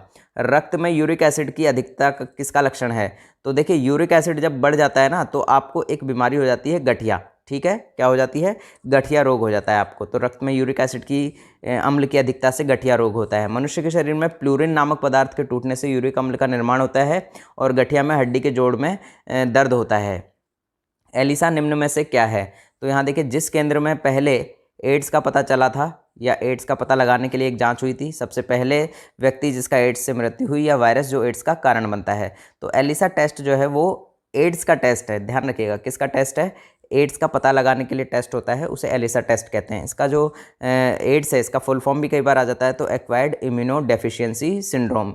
और यहाँ देखिए एड्स से ग्रसित व्यक्ति का रोग प्रतिरोधक क्षमता जो है वो समाप्त हो जाती है। ध्यान रखिएगा उसकी जो यहाँ पर उसकी जो रोगों से लड़ने की क्षमता है, उसकी जो इम्यूनिटी पावर है वो यहाँ पूरी तरह से डाउन हो जाती है। हीमोफीलिया किसका एक उदाहरण है। तो हीमोफीलिया जो है आनुवंशिक रोग है। तो इस रोग से पीड़ित व्यक्ति में शरीर का कोई अंग कट जाता है तब रक्त का थक्का नहीं जमता, यानी कि खून इसमें जम नहीं पाता है, शरीर से संपूर्ण रक्त बाहर निकल जाता है जिससे व्यक्ति की मृत्यु हो जाती है। तो यहाँ पर देखिए हीमोफीलिया किसी को ना हो क्योंकि इसके अंदर बहुत ही दर्दनाक जो है मौत होती है। अगला देखिएगा जीका वायरस किसके द्वारा मनुष्य में संचारित होता है। तो जीका वायरस मच्छर के द्वारा मनुष्य में संचारित होता है। इसमें रोगी के त्वचा पर लाल चकत्ते, बुखार, मांसपेशियां या जोड़ों के दर्द इत्यादि लक्षण होते हैं। यह एडिस मच्छर द्वारा फैलता है जो कि दिन में काटता है। ध्यान रखिएगा एडिस मच्छर जो है वो दिन में काटता है और मादा एनाफिलिस जो है वो रात में काटती है। अगला देखिएगा पृथ्वी का सर्वाधिक वृहत पारिस्थितिकी तंत्र जो है निम्न में से कौन सा है। तो ध्यान रखिएगा जैवमंडल जो है यहाँ पर पृथ्वी का सर्वाधिक वृहत पारिस्थितिकी तंत्र है। हमारे चारों ओर जीवित जगत है जिसे हम जैवमंडल को सम्मिलित किया जाता है। भारत में धारणीय के दृष्टिकोण से विद्युत उत्पाद का सबसे अच्छा स्रोत कौन सा है? तो यहाँ पर कोयला विद्युत उत्पादन का सबसे अच्छा स्रोत है। कोयला अनवकरणीय ऊर्जा का स्रोत है। निम्न में से कौन एक वायु प्रदूषण से संबंधित है? तो यहाँ देखिएगा इसका जो हमारा आंसर हो जाएगा वो यहाँ पर होने वाला है हमारा आंसर कि स्मॉग वायु प्रदूषण से संबंधित है। स्मॉग किससे? वायु प्रदूषण से संबंधित है। वायु में हानिकारक पदार्थों का मिलना जिससे वायु की गुणात्मकता घट जाती है, वायु प्रदूषण कहलाता है। वायु प्रदूषण में धुआं और धूल कण कोहरे के साथ मिलकर स्मॉग का निर्माण करते हैं। पारिस्थितिकी तंत्र संकल्पना को किसने प्रस्तावित किया था? तो ये किया था आपके टेंसले ने। तो पारिस्थितिकी तंत्र की संकल्पना जो है वो एजी टेंसले ने दी थी और पारिस्थितिकी के इकाई को पारिस्थितिकी तंत्र कहते हैं। पारिस्थितिकी शब्द का प्रयोग रिटर ने किया। पारिस्थितिकी निम्न के बीच पारस्परिक संबंधों का अध्ययन किया जाता है। तो यहाँ पर देखिएगा जीव और वातावरण का पारिस्थितिकी के अंदर जो है यहाँ पर अध्ययन किया जाता है। पारिस्थितिकी विज्ञान के पिता कौन है? अर्नस्ट हैकल को कहा जाता है। पारिस्थितिकी इकाई को पारिस्थितिकी तंत्र कहते हैं। नेक्स्ट देखिएगा यहाँ पर कि किसके नेतृत्व ने चिपको आंदोलन को बल दिया? तो यहाँ देखिएगा सुंदरलाल बहुगुणा। सुंदरलाल बहुगुणा के नेतृत्व में चिपको आंदोलन की शुरुआत हुई। चिपको आंदोलन एक पर्यावरण रक्षा का आंदोलन था। इस आंदोलन की शुरुआत 1973 में उत्तराखंड के चमोली जिले से हुई। यह आंदोलन किसानों ने वृक्षों की कटाई का विरोध करने के लिए किया था। मछली के लिवर ऑयल में प्रचुर मात्रा में क्या होता है?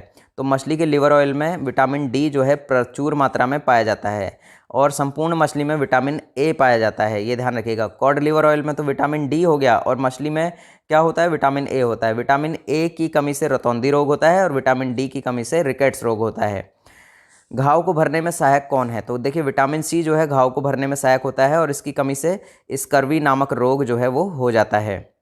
निम्न में से किस विटामिन को कोबाल्ट नामक खनिज जो है पाया जाता है? तो किस विटामिन में पाया जाता है कोबाल्ट नामक खनिज? जो विटामिन B12 में कोबाल्ट नामक खनिज जो है वो पाया जाता है। यह विटामिन शरीर में आरबीसी के निर्माण में सहायता करता है और यह विटामिन दूध, फल, अंडे, मांस इत्यादि में पाया जाता है। इसकी कमी से शरीर में रक्त की कमी हो जाती है। विटामिन सी को क्या कहा जाता है? तो विटामिन सी का दूसरा जो नाम है वो एस्कॉर्बिक एसिड भी इसे कहा जाता है। नेक्स्ट देखिएगा निम्न में से कौन सा विटामिन एवं उसकी कमी से होने वाला रोग जो है वो सुमेलित नहीं है? तो एक रोग ऐसा है जो सुमेलित नहीं है। तो देखिए कैल्सीफेरॉल से अस्थि रुग्णता होती है, बिल्कुल सही है। नियासिन से पेलग्रा होता है, बिल्कुल सही है। कोबालमिन से यहाँ पर संघातिक रक्ताल्पता हो जाती है, बिल्कुल सही है। लेकिन राइबोफ्लेविन से बेरी रोग होता है, ये बिल्कुल भी सही नहीं है क्योंकि बेरी जो है विटामिन B1 की कमी से होने वाला रोग है। किससे? विटामिन B1 की कमी से। और राइबोफ्लेविन या विटामिन B2 की कमी से मुंह में छाले होते हैं, ध्यान रखिएगा। राइबोफ्लेविन जो है राइबोफ्लेविन का और आपको यहाँ पर जब आपके मुंह में छाले हो जाते हैं तो फॉलिक एसिड आपको दिया जाता है। तो छाला पड़ना, बालों का झड़ना, त्वचा तथा आँख में जलन और इत्यादि इससे रोग हो जाते हैं। बेरी जो है वो किस वजह से होता है? तो अभी हम ऊपर पढ़ के आए हैं विटामिन B1 की कमी से जो है बेरी नामक रोग हो जाता है। अगला देखिएगा विटामिन सी की कमी से स्कर्वी नामक रोग जो है होता है। थायरोक्सिन क्या है? तो थायरोक्सिन क्या है? तो थायरोक्सिन एक हार्मोन है। यह थायराइड ग्रंथि में स्रावित होता है। थायरोक्सिन हार्मोन जो है वो कोशिकीय श्वसन की क्रिया में सहायक होता है और इस हार्मोन का निर्माण जो है आयोडीन तथा प्रोटीन से होता है और इस हार्मोन की कमी से घेंगा रोग भी हो जाता है। मनुष्यों में अंतःस्रावी ग्रंथि नहीं है। तो कौन सी ग्रंथि है जो अंतःस्रावी नहीं है? तो यकृत जो है वो अंतःस्रावी ग्रंथि नहीं है। यह कौन सी ग्रंथि है? बहिस्रावी ग्रंथि है। यह सबसे बड़ी ग्रंथि है जो एंजाइम स्रावित करती है। एंजाइम भोजन को पचाने में सहायक होते हैं और यकृत का जो औसत वजन है वो 1500 ग्राम के लगभग होता है, यानी कि लगभग 1.5 किलो का आपका लिवर होता है। इनमें से कौन सा हार्मोन मानव रक्त में शर्करा की मात्रा को नियंत्रित करता है? तो ये करता है इंसुलिन। इंसुलिन हार्मोन जो है मानव रक्त में शर्करा की मात्रा को नियंत्रित करता है।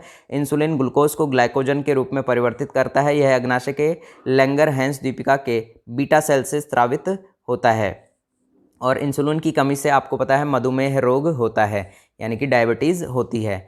सूची फर्स्ट को सूची सेकंड से सुमेलित करना है और सूचियों के नीचे दिए गए कूट से उत्तर को यहाँ पर मिलान करना है। अब यहाँ देखिए प्रोजेस्टेरोन जो है वो महिला गर्भाशय में होता है, बिल्कुल सही है। टेस्टोस्टेरोन जो है अंडाशय होता है पुरुष का, मतलब अंडाशय में होता है और थायरोक्सिन जो है इसमें थायराइड होता है और इंसुलिन यहाँ पर अग्नाशय के अंदर होता है। तो अब देख लेते हैं यहाँ पर ए के अंदर। तो ए के लिए यहाँ पर क्या हो जाएगा? हमारा थर्ड हो जाएगा, बिल्कुल सही है। तो हमारा ए आंसर यहाँ सही हो जाएगा। और बी के लिए यहाँ पर फोर्थ यानी कि अंडाशय। बी के लिए टेस्टोस्टेरोन जो है यहाँ पर अंडाशय पुरुषों के में होते हैं और थायरोक्सिन जो है यहाँ पर आपका पाया जाता है थायराइड के अंदर और इंसुलिन जो है आपका हो गया यहाँ पर अग्नाशय के अंदर। तो हमारा ए आंसर यहाँ सही हो जाएगा। महिलाओं में मादा हार्मोन एस्ट्रोजन किसके द्वारा यहाँ पर स्रावित होता है? तो यहाँ पर हमारा आंसर हो जाएगा डी, यानी कि अंडाशय में।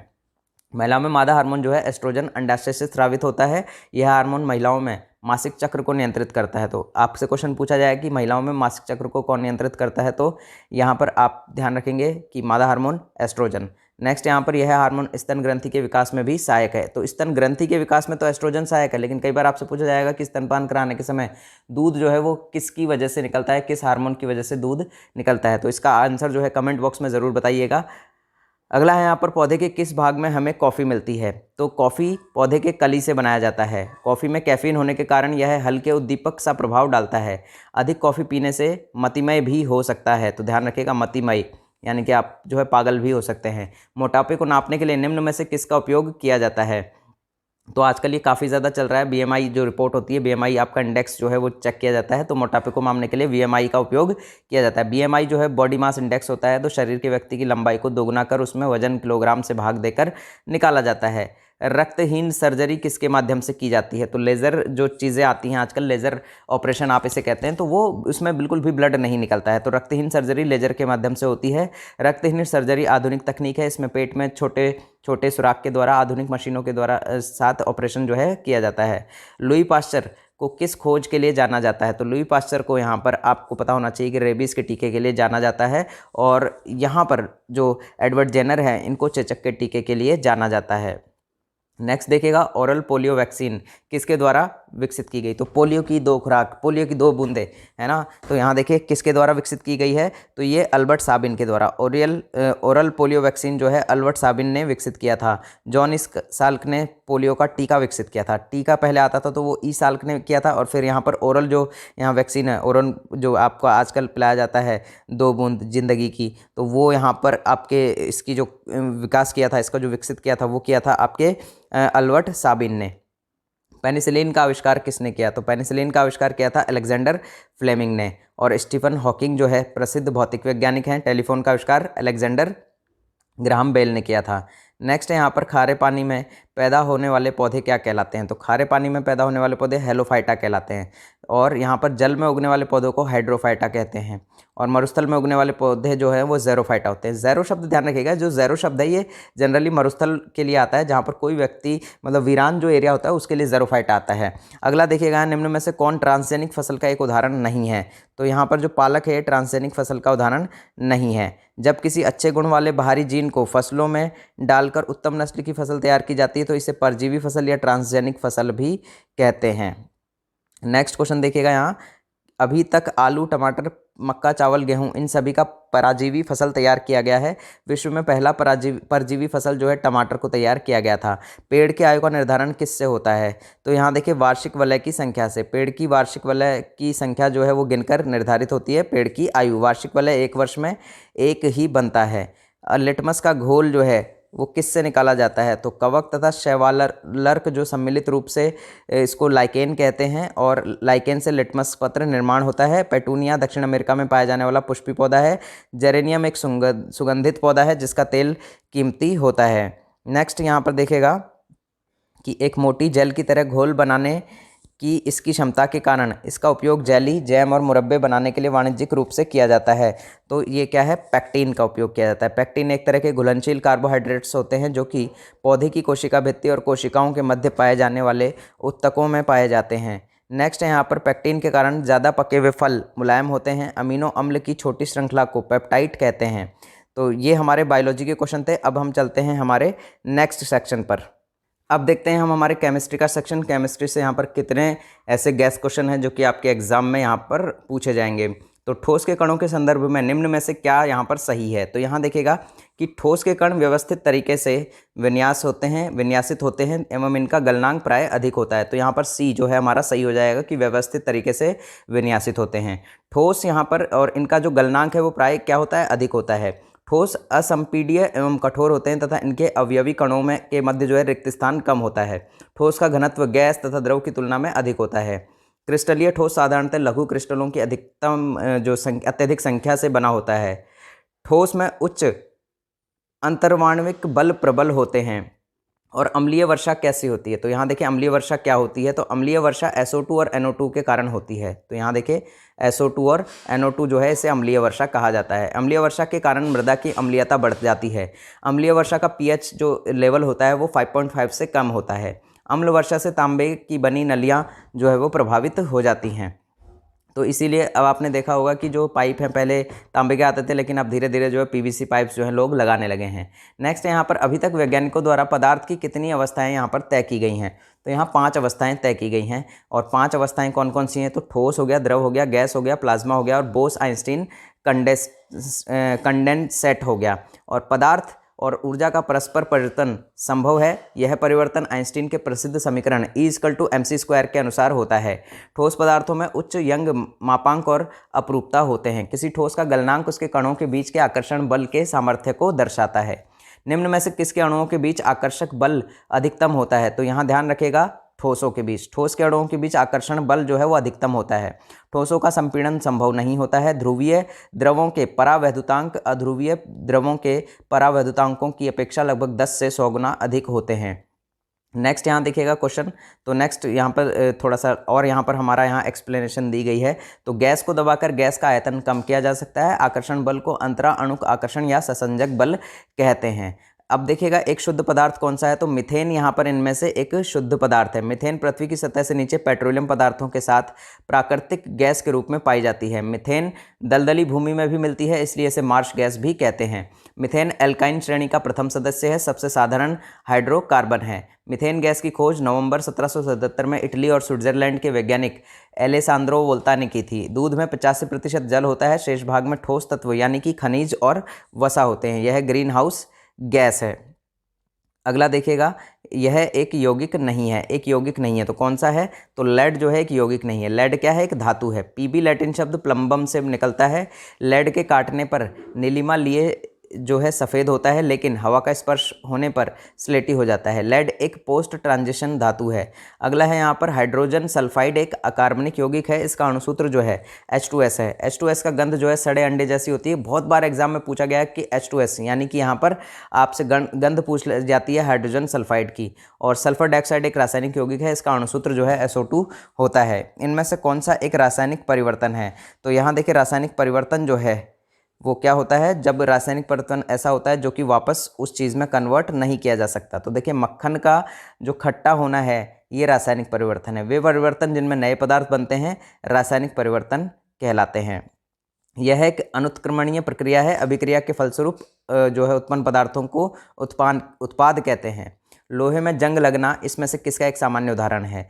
तो यहाँ देखिए लोहे में जो जंग लगना है ये भी क्या है? एक रासायनिक परिवर्तन है। जब कोई पदार्थ किसी अन्य पदार्थ से मिलकर नया पदार्थ बनाता है तो इसे रासायनिक परिवर्तन कहते हैं। लोहे में जंग लगना रासायनिक परिवर्तन का उदाहरण है। प्लेटिनम तार का जलना रासायनिक परिवर्तन है। बल्ब का जलना क्या है? भौतिक परिवर्तन है। CO2 से सूखी बर्फ बनना भौतिक परिवर्तन है।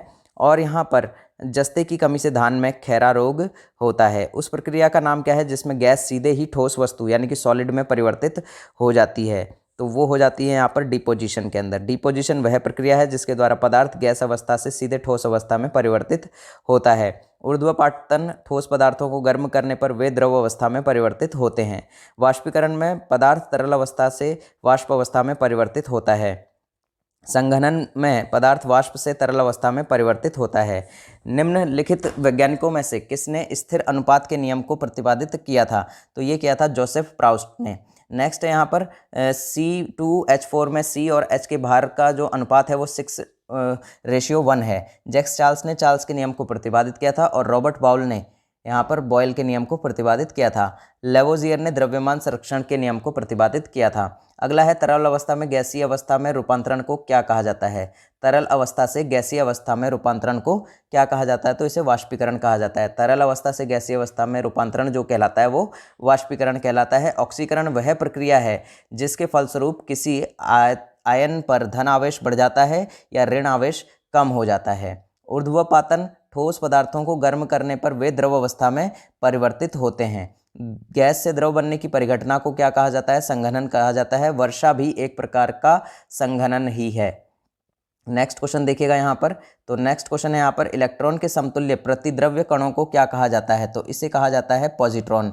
तो इलेक्ट्रॉन के समतुल्य प्रतिद्रव कणों को पॉजिट्रॉन कहा जाता है। पॉजिट्रॉन की खोज सन 1932 में कार्ल डी एंडरसन ने की थी। न्यूट्रॉन एक विद्युत उदासीन है जिसका द्रव्यमान 1.674 और 10 की पावर -27 किलोग्राम होती है। एंटी इलेक्ट्रॉन में पॉजिटिव चार्ज होता है और एंटी मैटर के बारे में सबसे पहले ब्रिटिश भौतिक शास्त्री पॉल डायर्स ने बताया था। शब्द परमाणु को किसने खोजा था? तो परमाणु शब्द की खोज जो थी ग्रीक दार्शनिक डेमोक्रिटस ने की थी। किसने की थी? डेमोक्रिटस ने। परमाणु का आकार अति सूक्ष्म और द्रव्यमान बहुत कम होता है। डाल्टन का जन्म जो था 6 सितंबर 1766 को हुआ था और कहाँ हुआ था? इंग्लैंड में। डाल्टन ने सन 1803 में परमाणु सिद्धांत को प्रतिपादित किया था। लेवोजियर ने 1772 में अपने प्रयोगों द्वारा यह प्रमाणित किया था कि हीरा कार्बन का ही अपर रूप है। एक इलेक्ट्रॉन में कितना ऋणात्मक आवेश होता है?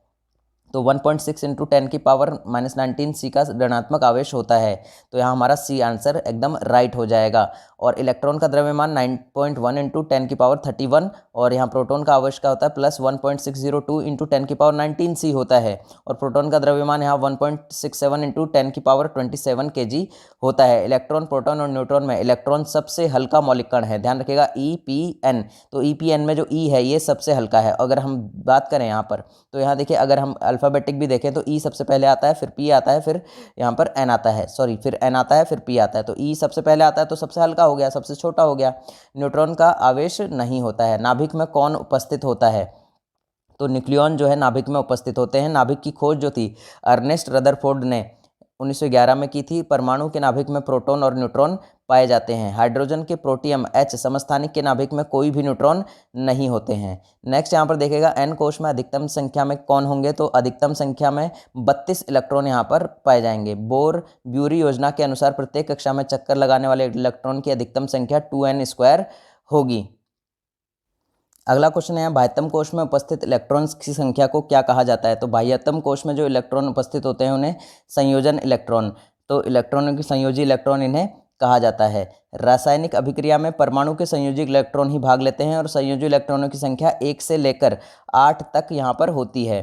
किसी एक सेल में समायोजित किए जा सकने वाले इलेक्ट्रॉन की अधिकतम संख्या किस सूत्र पर निर्भर करती है? तो ये 2n² पर निर्भर करती है। नेक्स्ट यहाँ देखिएगा क्वेश्चन, यदि क्रिप्टॉन की परमाणु संख्या 36 है तो उसका इलेक्ट्रॉनिक विन्यास कितना होगा? तो इसका इलेक्ट्रॉनिक विन्यास 2, 8, 18 और 8 यहाँ पर हो जाएगा। क्रिप्टॉन क्या है? गंधहीन और स्वादहीन गैस है जो कि बहुत छोटी मात्रा में हमारे वायुमंडल में पाई जाती है। क्रिप्टॉन का प्रयोग लेजर बनाने में किया जाता है, ध्यान रखिएगा। परमाणु क्रमांक 17 वाला एक तत्व नीचे दिए गए किस परमाणु क्रमांक के तत्व के समान विशेषताएं रखेगा? तो परमाणु क्रमांक 35 वाला तत्व हैलोजन जो है समूह का तत्व है, तो ये इसके समान जो है, इससे जो है समानता रखेगा। अगला देखिएगा यहाँ पर, अधातुओं में आमतौर पर सबसे बाहरी कक्षा यानी कि सेल में इलेक्ट्रॉन कौन कौन से होते हैं? तो यहाँ देखिएगा 21 की एक्सप्लेनेशन देख लेते हैं कि अधातुओं में आमतौर पर सबसे बाहरी कक्षा में 5, 6, 7 या 8 इलेक्ट्रॉन होते हैं। वे तत्व जो इलेक्ट्रॉन ग्रहण करते हैं अधातु कहलाते हैं। अधातुओं में आमतौर पर सबसे बाहरी सतह में 4 से 8 इलेक्ट्रॉन होते हैं। धातु की बाहरी कक्षा में 1 से 3 इलेक्ट्रॉन होते हैं। नेक्स्ट यहाँ पर देखिएगा, एक तत्व का परमाणु भार W और परमाणु संख्या n है। इस परमाणु के केंद्र में प्रोटॉन की संख्या कितनी होगी? तो परमाणु के केंद्र में प्रोटॉन की संख्या जो है वो n होगी। प्रोटॉन एक उप परमाणविक कण है जिस पर धनात्मक आवेश उपस्थित होता है। किसी तत्व में उपस्थित प्रोटॉन की संख्या को उस तत्व की परमाणु संख्या कहते हैं। कार्बन परमाणु के बारे में C6C12 से क्या निष्कर्ष निकाला जा सकता है? तो इससे क्या निकाला जा सकता है? तो 6 न्यूट्रॉन हो गए, 6 प्रोटॉन हो गए, ये निष्कर्ष इससे निकाला जा सकता है। नेक्स्ट यहाँ देखिएगा कि संभारिकों में किसकी संख्या यहाँ पर समान होती है? तो यहाँ संभारिकों में नाभिक की संख्या जो है वो समान होती है। और रेडियो सक्रिय तत्वों के बीटा कणों के उत्सर्जन से संभारिक बनते हैं। इलेक्ट्रॉन की खोज करने का श्रेय J.J. थॉमसन को है। परमाणु में धन आवेश युक्त प्रोटॉन कण की खोज का श्रेय गोल्डस्टीन को है। विद्युत आवेश युक्त परमाणु या परमाणुओं के समूह को आयन कहा जाता है। सोडियम कार्बोनेट का आणविक द्रव्यमान क्या होता है? तो सोडियम कार्बोनेट का जो आणविक द्रव्यमान है वो 106 होता है और इसका पूरा आपको फॉर्मूला दिया गया है। CaOH2 का सापेक्ष द्रव्यमान कितना होता है? तो यहाँ CaOH2 का जो सापेक्ष द्रव्यमान है 74U है और इसका देखिए पूरा का पूरा द्रव्यमान कैसे निकाला जाता है वो भी आपको समझाया गया है। तत्व X चतुसंयोजक और तत्व Y द्विसंयोजक है। इन दो तत्वों द्वारा बना यौगिक क्या होगा? तो यहाँ पर XY2 यहाँ पर इसका जो है यौगिक होगा और ये किस तरह से होगा ये आपको पूरा फॉर्मूले के साथ बताया गया है। यहाँ पर मैग्नीशियम के 144 ग्राम में कितने ग्राम परमाणु मौजूद होते हैं? तो यहाँ पर 6 ग्राम परमाणु मौजूद होते हैं। He में 54 ग्राम में कितने मोल मौजूद होते हैं? तो यहाँ देखिए मोल की संख्या कैसे निकाली जाती है, दिया गया द्रव्यमान बटे मोलर द्रव्यमान। तो इस तरह से 13.5 मोल यहाँ पर इसका आंसर हो जाएगा। अगला है यहाँ पर देखिए सल्फर का द्रव्यमान 32 U है, सल्फर की 16 ग्राम मात्रा में मोलों की संख्या कितनी होगी। तो यहाँ देखिए यहाँ न्यूमेरिकल क्वेश्चन आ रहे हैं, तो न्यूमेरिकल क्वेश्चन पर हम ज़्यादा टाइम यहाँ वेस्ट नहीं करेंगे अपना, यानी कि इन क्वेश्चन को हम रैपिडली पढ़ेंगे। तो यहाँ डायरेक्टली हम आंसर करेंगे तो सल्फर का 0.5 मोल। आप इसका पूरा सोल्यूशन देख सकते हैं, क्योंकि पूरा जो चीज़ें हैं समझाने में काफ़ी टाइम लगेगा और उस टाइम को हम यहाँ मैनेज करके चल रहे हैं। अगला देखिएगा क्वेश्चन यहाँ पर, तो अगला क्वेश्चन है यहाँ पर कार्बन चतुसंयोजन, कार्बन चतुसंयोजन होने के कारण और उसके सह संयोजन बंध बनाने के कारण कार्बन क्या दर्शाता है। तो कार्बन चतुसंयोजक होने के कारण और उसके सह संयोजक बंध बनाने के कारण कार्बन श्रृंखला बंधन दर्शाता है। खुली श्रृंखला वाले हाइड्रोकार्बन को एलिफैटिक हाइड्रोकार्बन कहते हैं। एरोमेटिक हाइड्रोकार्बन को एरिन कहा जाता है। यहाँ पर डाई इथाइल ईथर का उपयोग निश्चेतक के रूप में किया जाता है। कार्बन का अपरूप हीरा, ग्रेफाइट, कास्ट, चारकोल, बोन, चारकोल, रक्त चारकोल आदि होते हैं। सहसंयोजक बंध दो परमाणुओं के बीच यहाँ पर इलेक्ट्रॉनों की साझेदारी द्वारा बनते हैं। सहसंयोजक बंध दो परमाणुओं के बीच एक जोड़ा इलेक्ट्रॉन्स का साझा करते हैं। एकल सहसंयोजक बंधन होते हैं। सहसंयोजक बंधन दो परमाणुओं के बीच दो जोड़े इलेक्ट्रॉन का साझा करते हैं। द्विक सहसंयोजक बंधन होते हैं। त्रिक सहसंयोजक बंधन के बीच तीन जोड़ा इलेक्ट्रॉन का साझा होता है। तो यहाँ देखिएगा ट्राइवेलेंट तत्व कौन सा है, यहाँ पर त्रिसंयोजक तत्व कौन सा है, तो बोरोन, यहाँ पर इंडियम, एल्यूमिनियम, ये सभी तत्व त्रिसंयोजक यानी कि ट्राइवेलेंट तत्व हैं। और त्रिसंयोजक में परमाणुओं के बीच तीन जोड़ा इलेक्ट्रॉन साझा होता है। फॉस्फोरस के एक परमाणु में कितने संयोजक इलेक्ट्रॉन होते हैं, तो इसमें 5 संयोजी इलेक्ट्रॉन होते हैं। और फॉस्फोरस क्या है, एक अभिक्रियाशील तत्व है, ध्यान रखिएगा। अगला देखिएगा यहाँ पर आप फॉस्फोरस के बारे में पूरी जानकारी यहाँ पढ़ सकते हैं। इलेक्ट्रॉनों की संख्या N2 में आबंध बनाने में भाग लेते हैं, तो इसमें कितने भाग लेते हैं, तो यहाँ पर 6 आबंध जो है बनाने में भाग लेते हैं। अगला देखिए 6 इलेक्ट्रॉनों की संख्या N2 बनाने में भाग लेते हैं।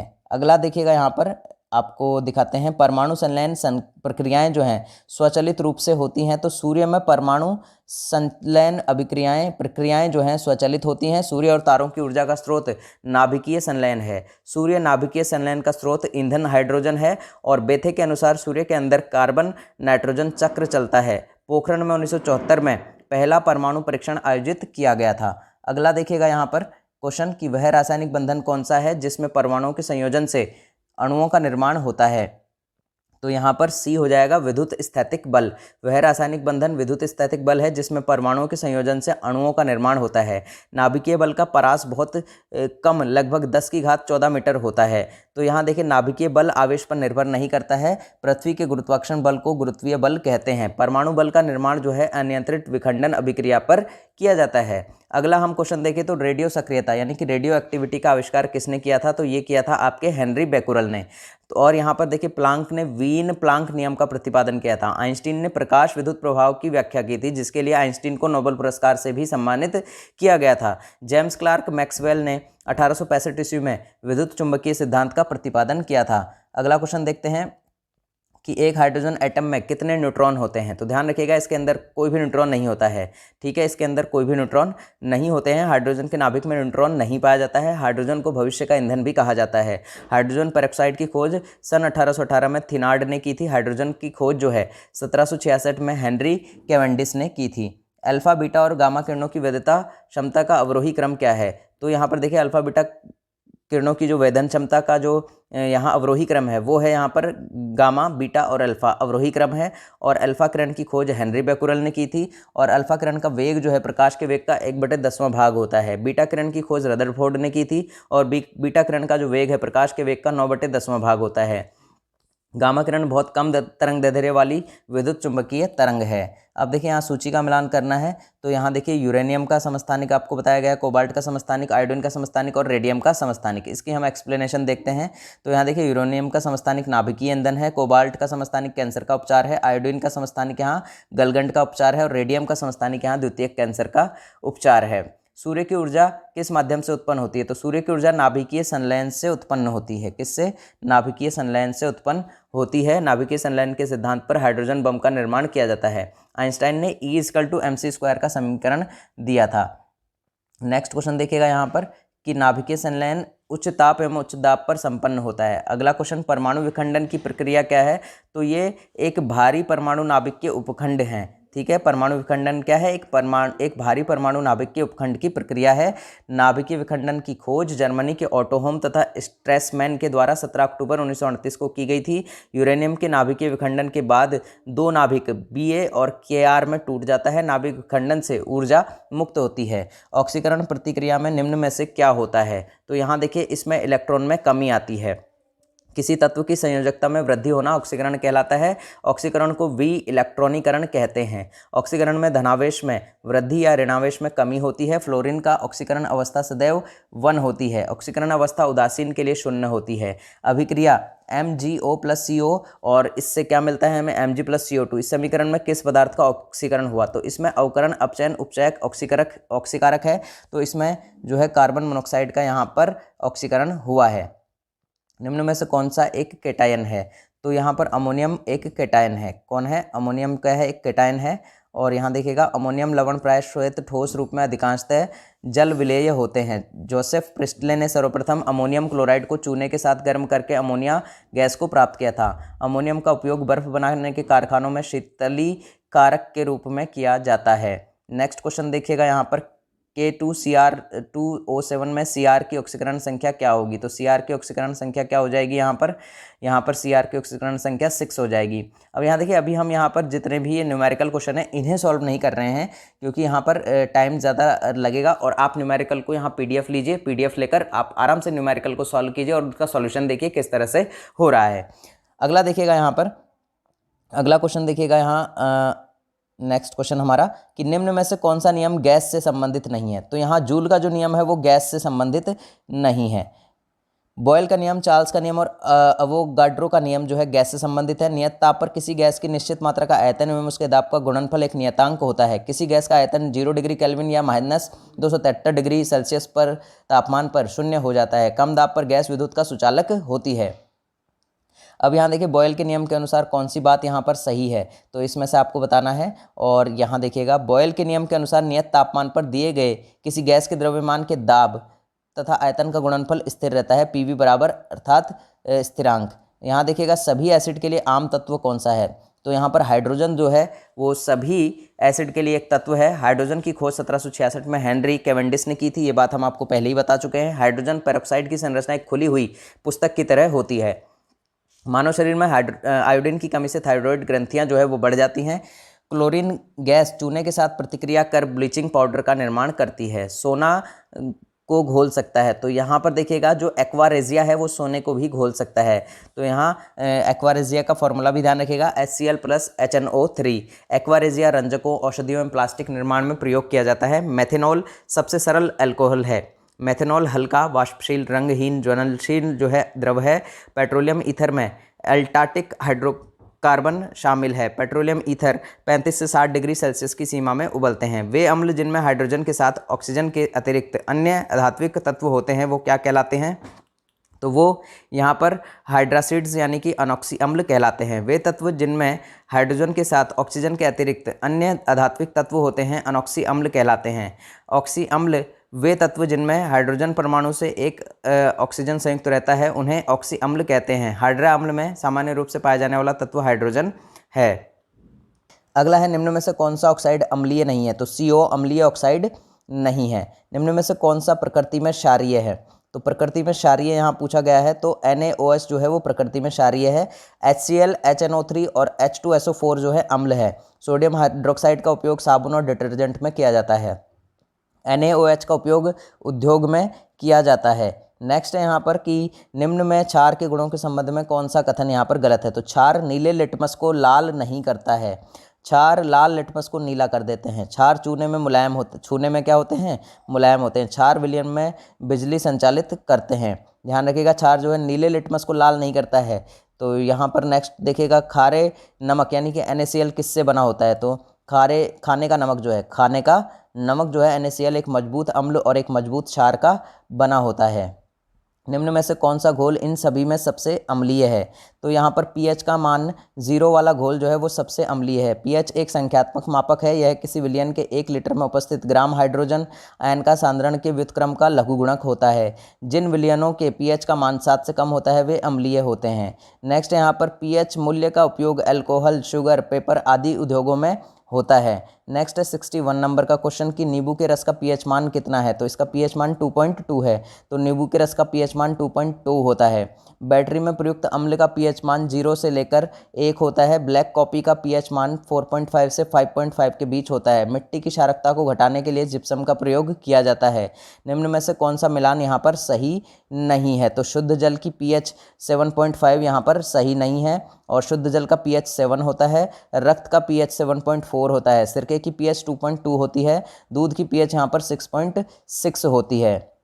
नेक्स्ट देखिएगा शुल्क लिटमस पेपर पर शुल्क HCl गैस की क्या क्रिया होती है, तो यहाँ पर नीला अथवा लाल लिटमस पेपर अपना रंग नहीं बदलता है और यहाँ पर शुष्क हाइड्रोक्लोरिक गैस जो है शुष्क लिटमस पत्र के रंग को नहीं बदलती है क्योंकि इसमें हाइड्रोजन आयन अनुपस्थित रहता है। शुष्क HCl में हाइड्रोनियन जो आयन है H3O+ तथा क्लोराइड Cl- आयन उत्पन्न होते हैं और शुष्क लिटमस पत्र को नीले से लाल कर देते हैं। यदि एक लवण का pH मान जो है 12 हो तो यह लवण क्या होगा, तो यह लवण जो है यह दुर्बल अम्ल और प्रबल क्षार का लवण होगा।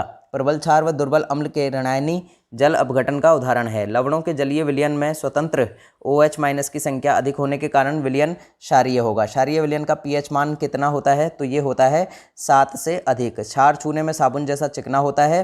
प्रबल क्षार विद्युत का सुचालक होता है। क्षार जो है फेनोफ्थलीन को गुलाबी कर देता है। क्षार लाल लिटमस को नीला तथा मिथाइल ऑरेंज को पीला कर देता है। अब यहाँ देखिए उभयधर्मी प्रकृति का क्या होता है, तो यहाँ पर ZNO जो है यहाँ पर उभयधर्मी प्रकृति का होता है।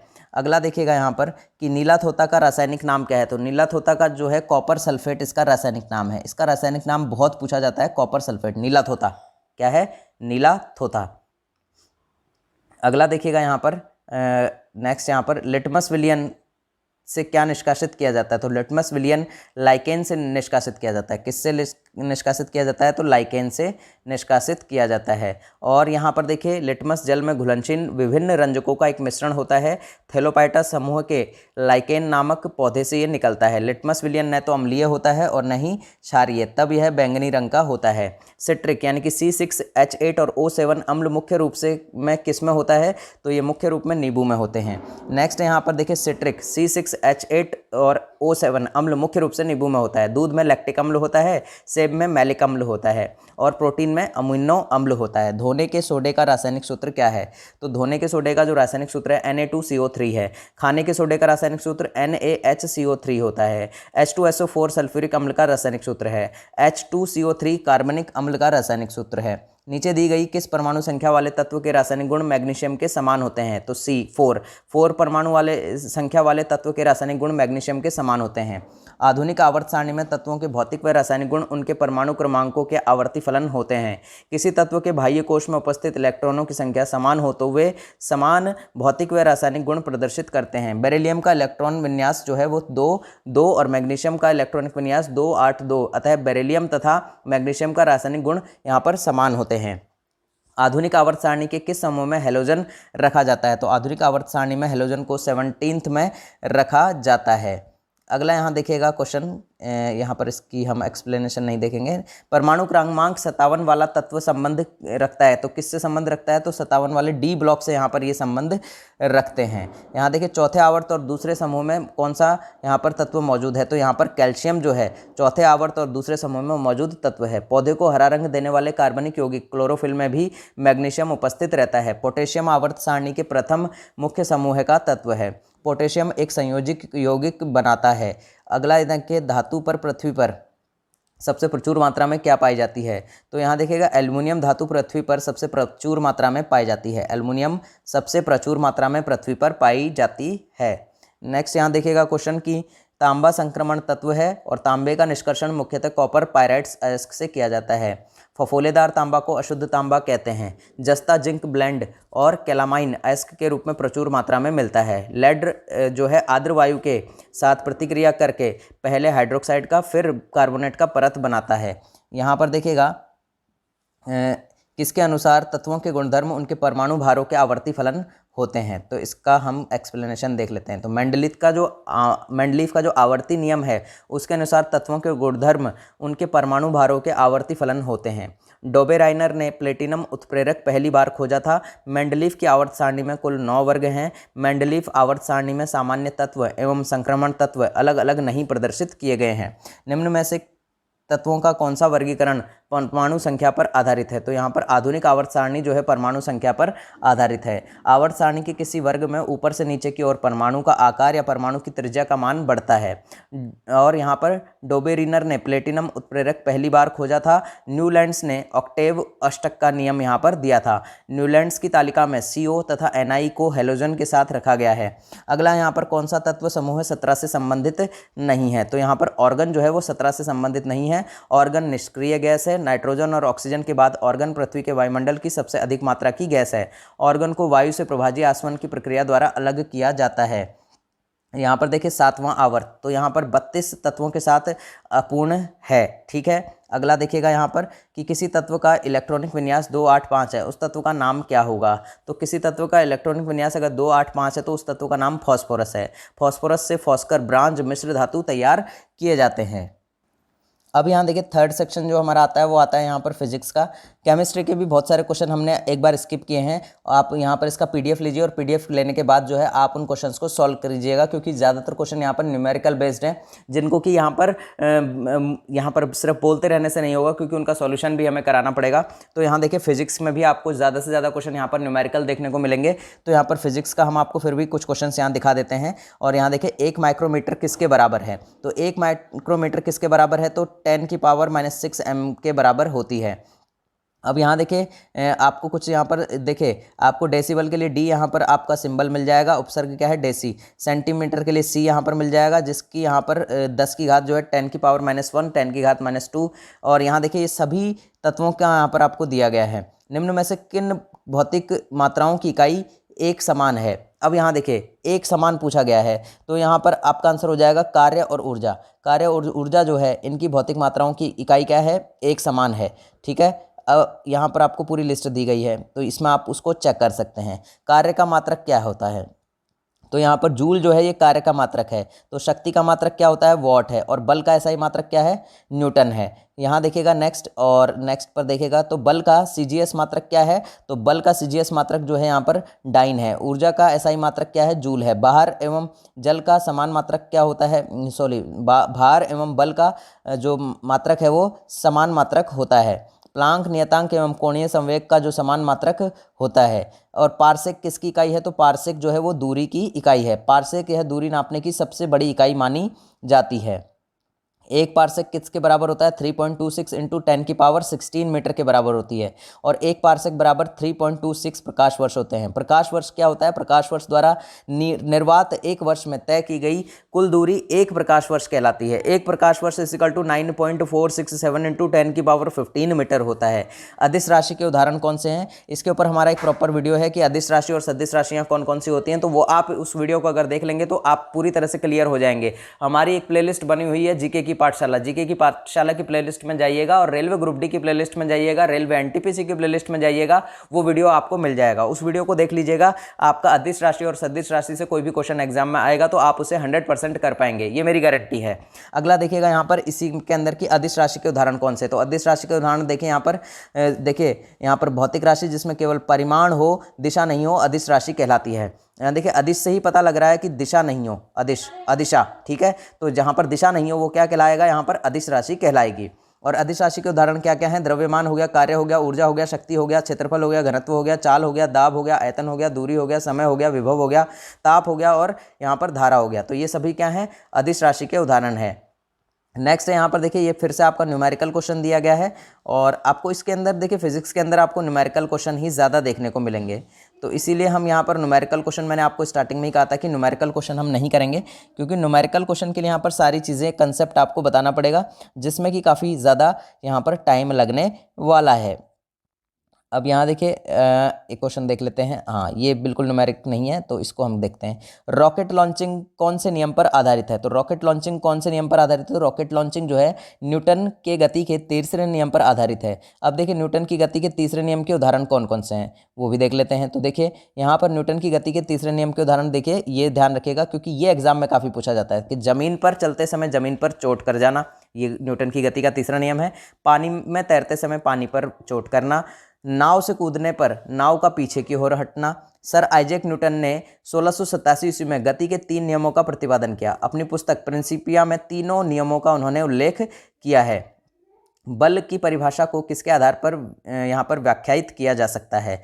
तो यहाँ पर देखिए बल की परिभाषा को न्यूटन की गति के पहले नियम के आधार पर व्याख्यायित किया जा सकता है। अब देखिए न्यूटन की गति का पहला नियम जो है जड़त्व का नियम है, गैलीलियो का नियम।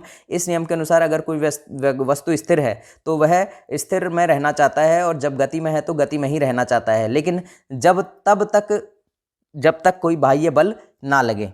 ठीक है। अब यहाँ देखिए न्यूटन के प्रथम नियम से हमें बल की परिभाषा मिलती है, न्यूटन के द्वितीय नियम से हमें बल का सूत्र प्राप्त होता है, और न्यूटन के तीसरे नियम से हमें बल की प्रकृति का पता चलता है। तीनों नियम यहाँ पर मुझे लगता है आपको क्लियर हो गए होंगे। मेज पर रखी हुई पुस्तकों का ढेर किसके कारण नहीं हटता है? तो यहाँ पर देखिए मेज पर रखी पुस्तकों का जो ढेर है वो जड़त्व के कारण यहाँ पर नहीं हटता है। अब जड़त्व क्या है? जड़त्व को हम कहते हैं इनर्शिया, यानी कि यह किसी पदार्थ का वह गुण है जिसके कारण वह पदार्थ अपने अवस्था परिवर्तन का विरोध करता है, अर्थात वह स्थिर है जो स्थिर रहना चाहता है, और यदि गति में है तो गति में रहना चाहता है। जड़त्व मुख्यतः 2 प्रकार के होते हैं, गति का जड़त्व और विराम का जड़त्व। जब बंदूक से गोली छोड़ी जाती है तो बंदूक विपरीत दिशा में धक्का लगाती है, यह न्यूटन के किस नियम का उदाहरण है? तो यह न्यूटन की गति का तीसरा नियम है। जब बंदूक से गोली छोड़ी जाती है तो बंदूक विपरीत दिशा में धक्का लगाती है, यह न्यूटन की गति का तीसरे नियम का उदाहरण है। न्यूटन के प्रथम नियम के उदाहरण पेड़ को हिलाने पर उसके फल टूटकर गिरना, और गतिमान ट्रेन से कूदने वाला यात्री आगे की ओर गिर पड़ता है, कांच में पत्थर मारने से फूट जाना, अथवा गोली मारने से छेद हो जाना। अब यहाँ पर देखिए कि निम्न में से कौन सा प्रकृति में कभी भी अकेले नहीं होता है? तो यहाँ पर जो बल है वो प्रकृति में कभी अकेले नहीं होता। बल एक सदिश राशि है। बल का एसआई मात्रक क्या होता है? किलोग्राम मीटर सेकंड स्क्वायर होता है, और यहाँ पर बल का सीजीएस मात्रक GM into CM into S की पावर -2 इक्वल टू डाइन होती है। अब यहाँ देखिए किसी वस्तु पर लगने वाला बल उस वस्तु के द्रव्यमान व वस्तु में बल के कारण उत्पन्न त्वरण के गुणनफल के बराबर होता है। अब यहाँ देखिए घर्षण बल जो है वो क्या कार्य करता है? घर्षण बल बल की दिशा के विपरीत कार्य करता है, बल की दिशा के विपरीत कार्य करता है। अब यहाँ देखिए फिर से न्यूमेरिकल क्वेश्चन है, तो न्यूमेरिकल हम आपसे डिस्कस नहीं करेंगे, हमने आपको पहले ही कहा था। अगला देखते हैं विदाउट न्यूमेरिकल कौन सा है यहाँ पर। तो फिजिक्स के अंदर आपको देखिए ज़्यादातर क्वेश्चन यहाँ न्यूमेरिकल ही देखने को मिलेंगे।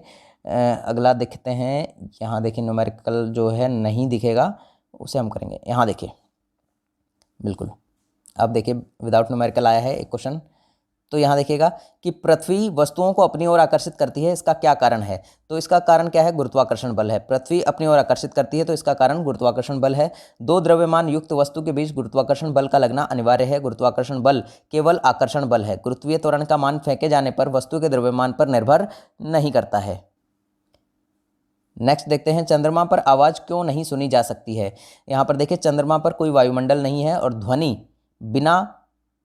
ध्वनि जो है बिना माध्यम के यात्रा नहीं कर सकती है, इसलिए चंद्रमा पर आवाज़ नहीं सुनी जा सकती। ध्वनि बिना माध्यम की यात्रा नहीं कर सकती है। ध्वनि निर्वात में भी एक स्थान से दूसरे स्थान तक गमन नहीं कर सकती है।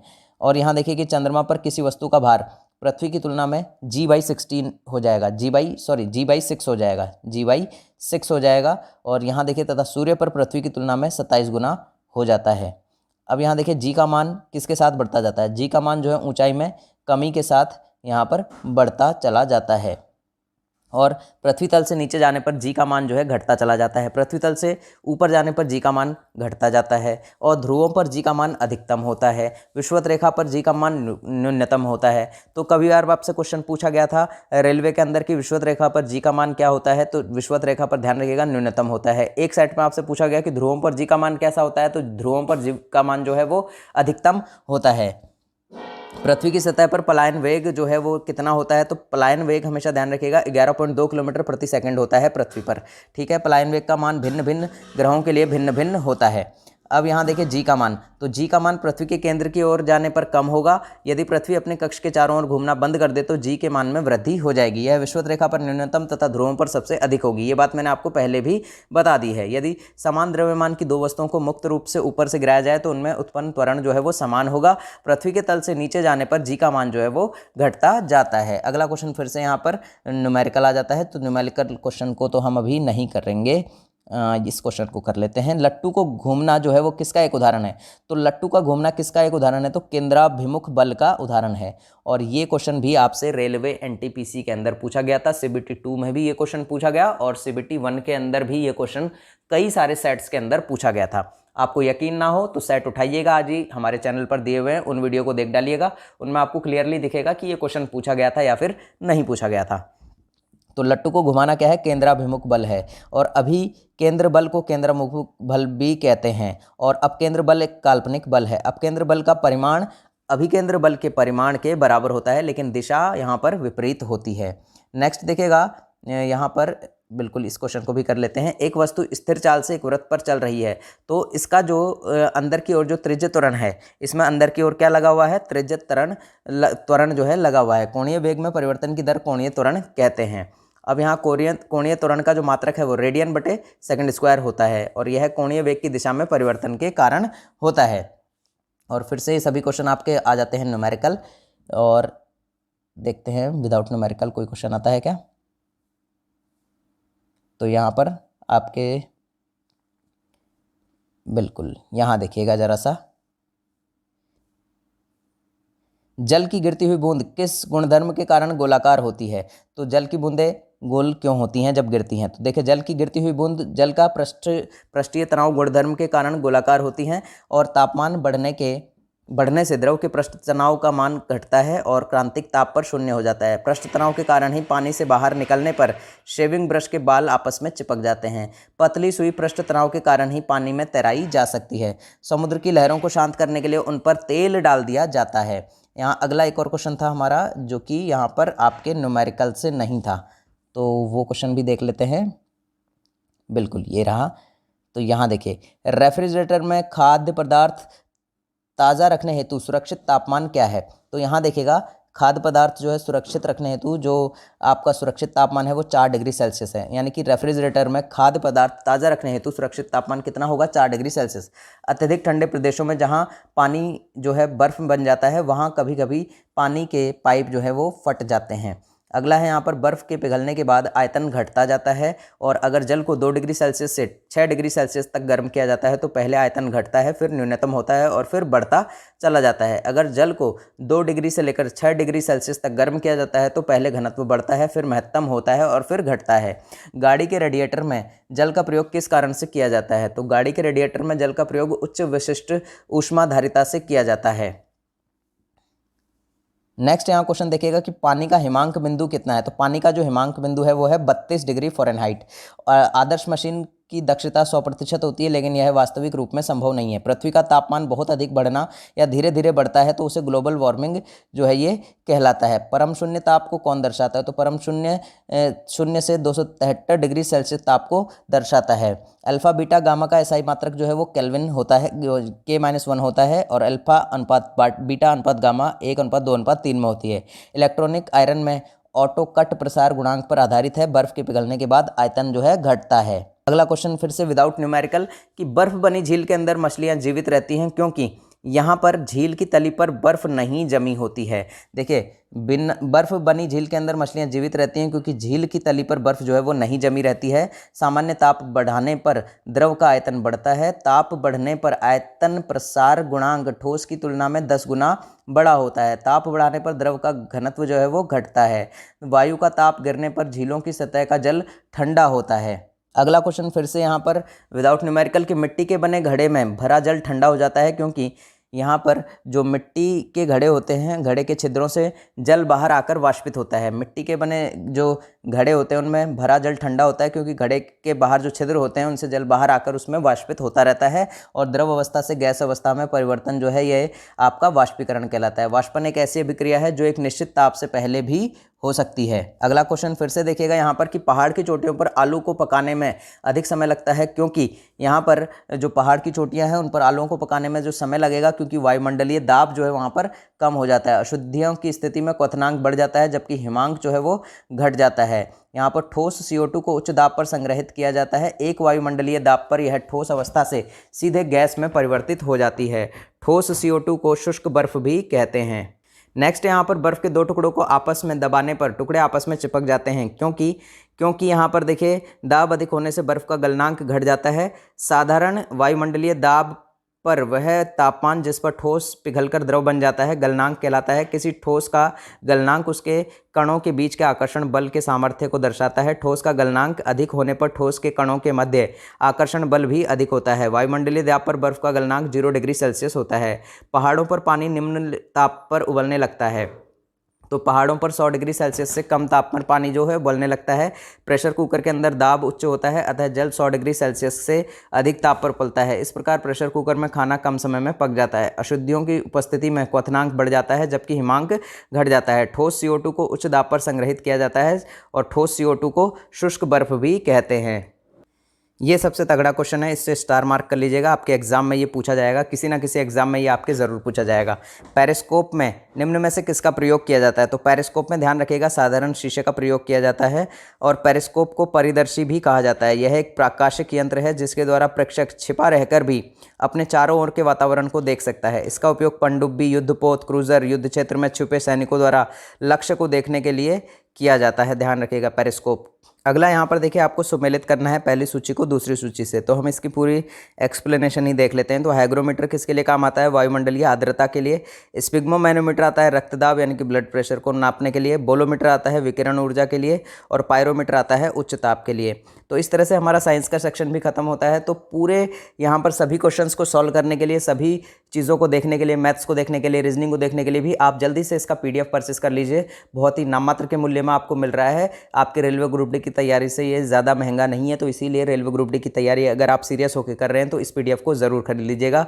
तो मिलते हैं अगले वीडियो में, तब तक के लिए जय हिंद, जय भारत।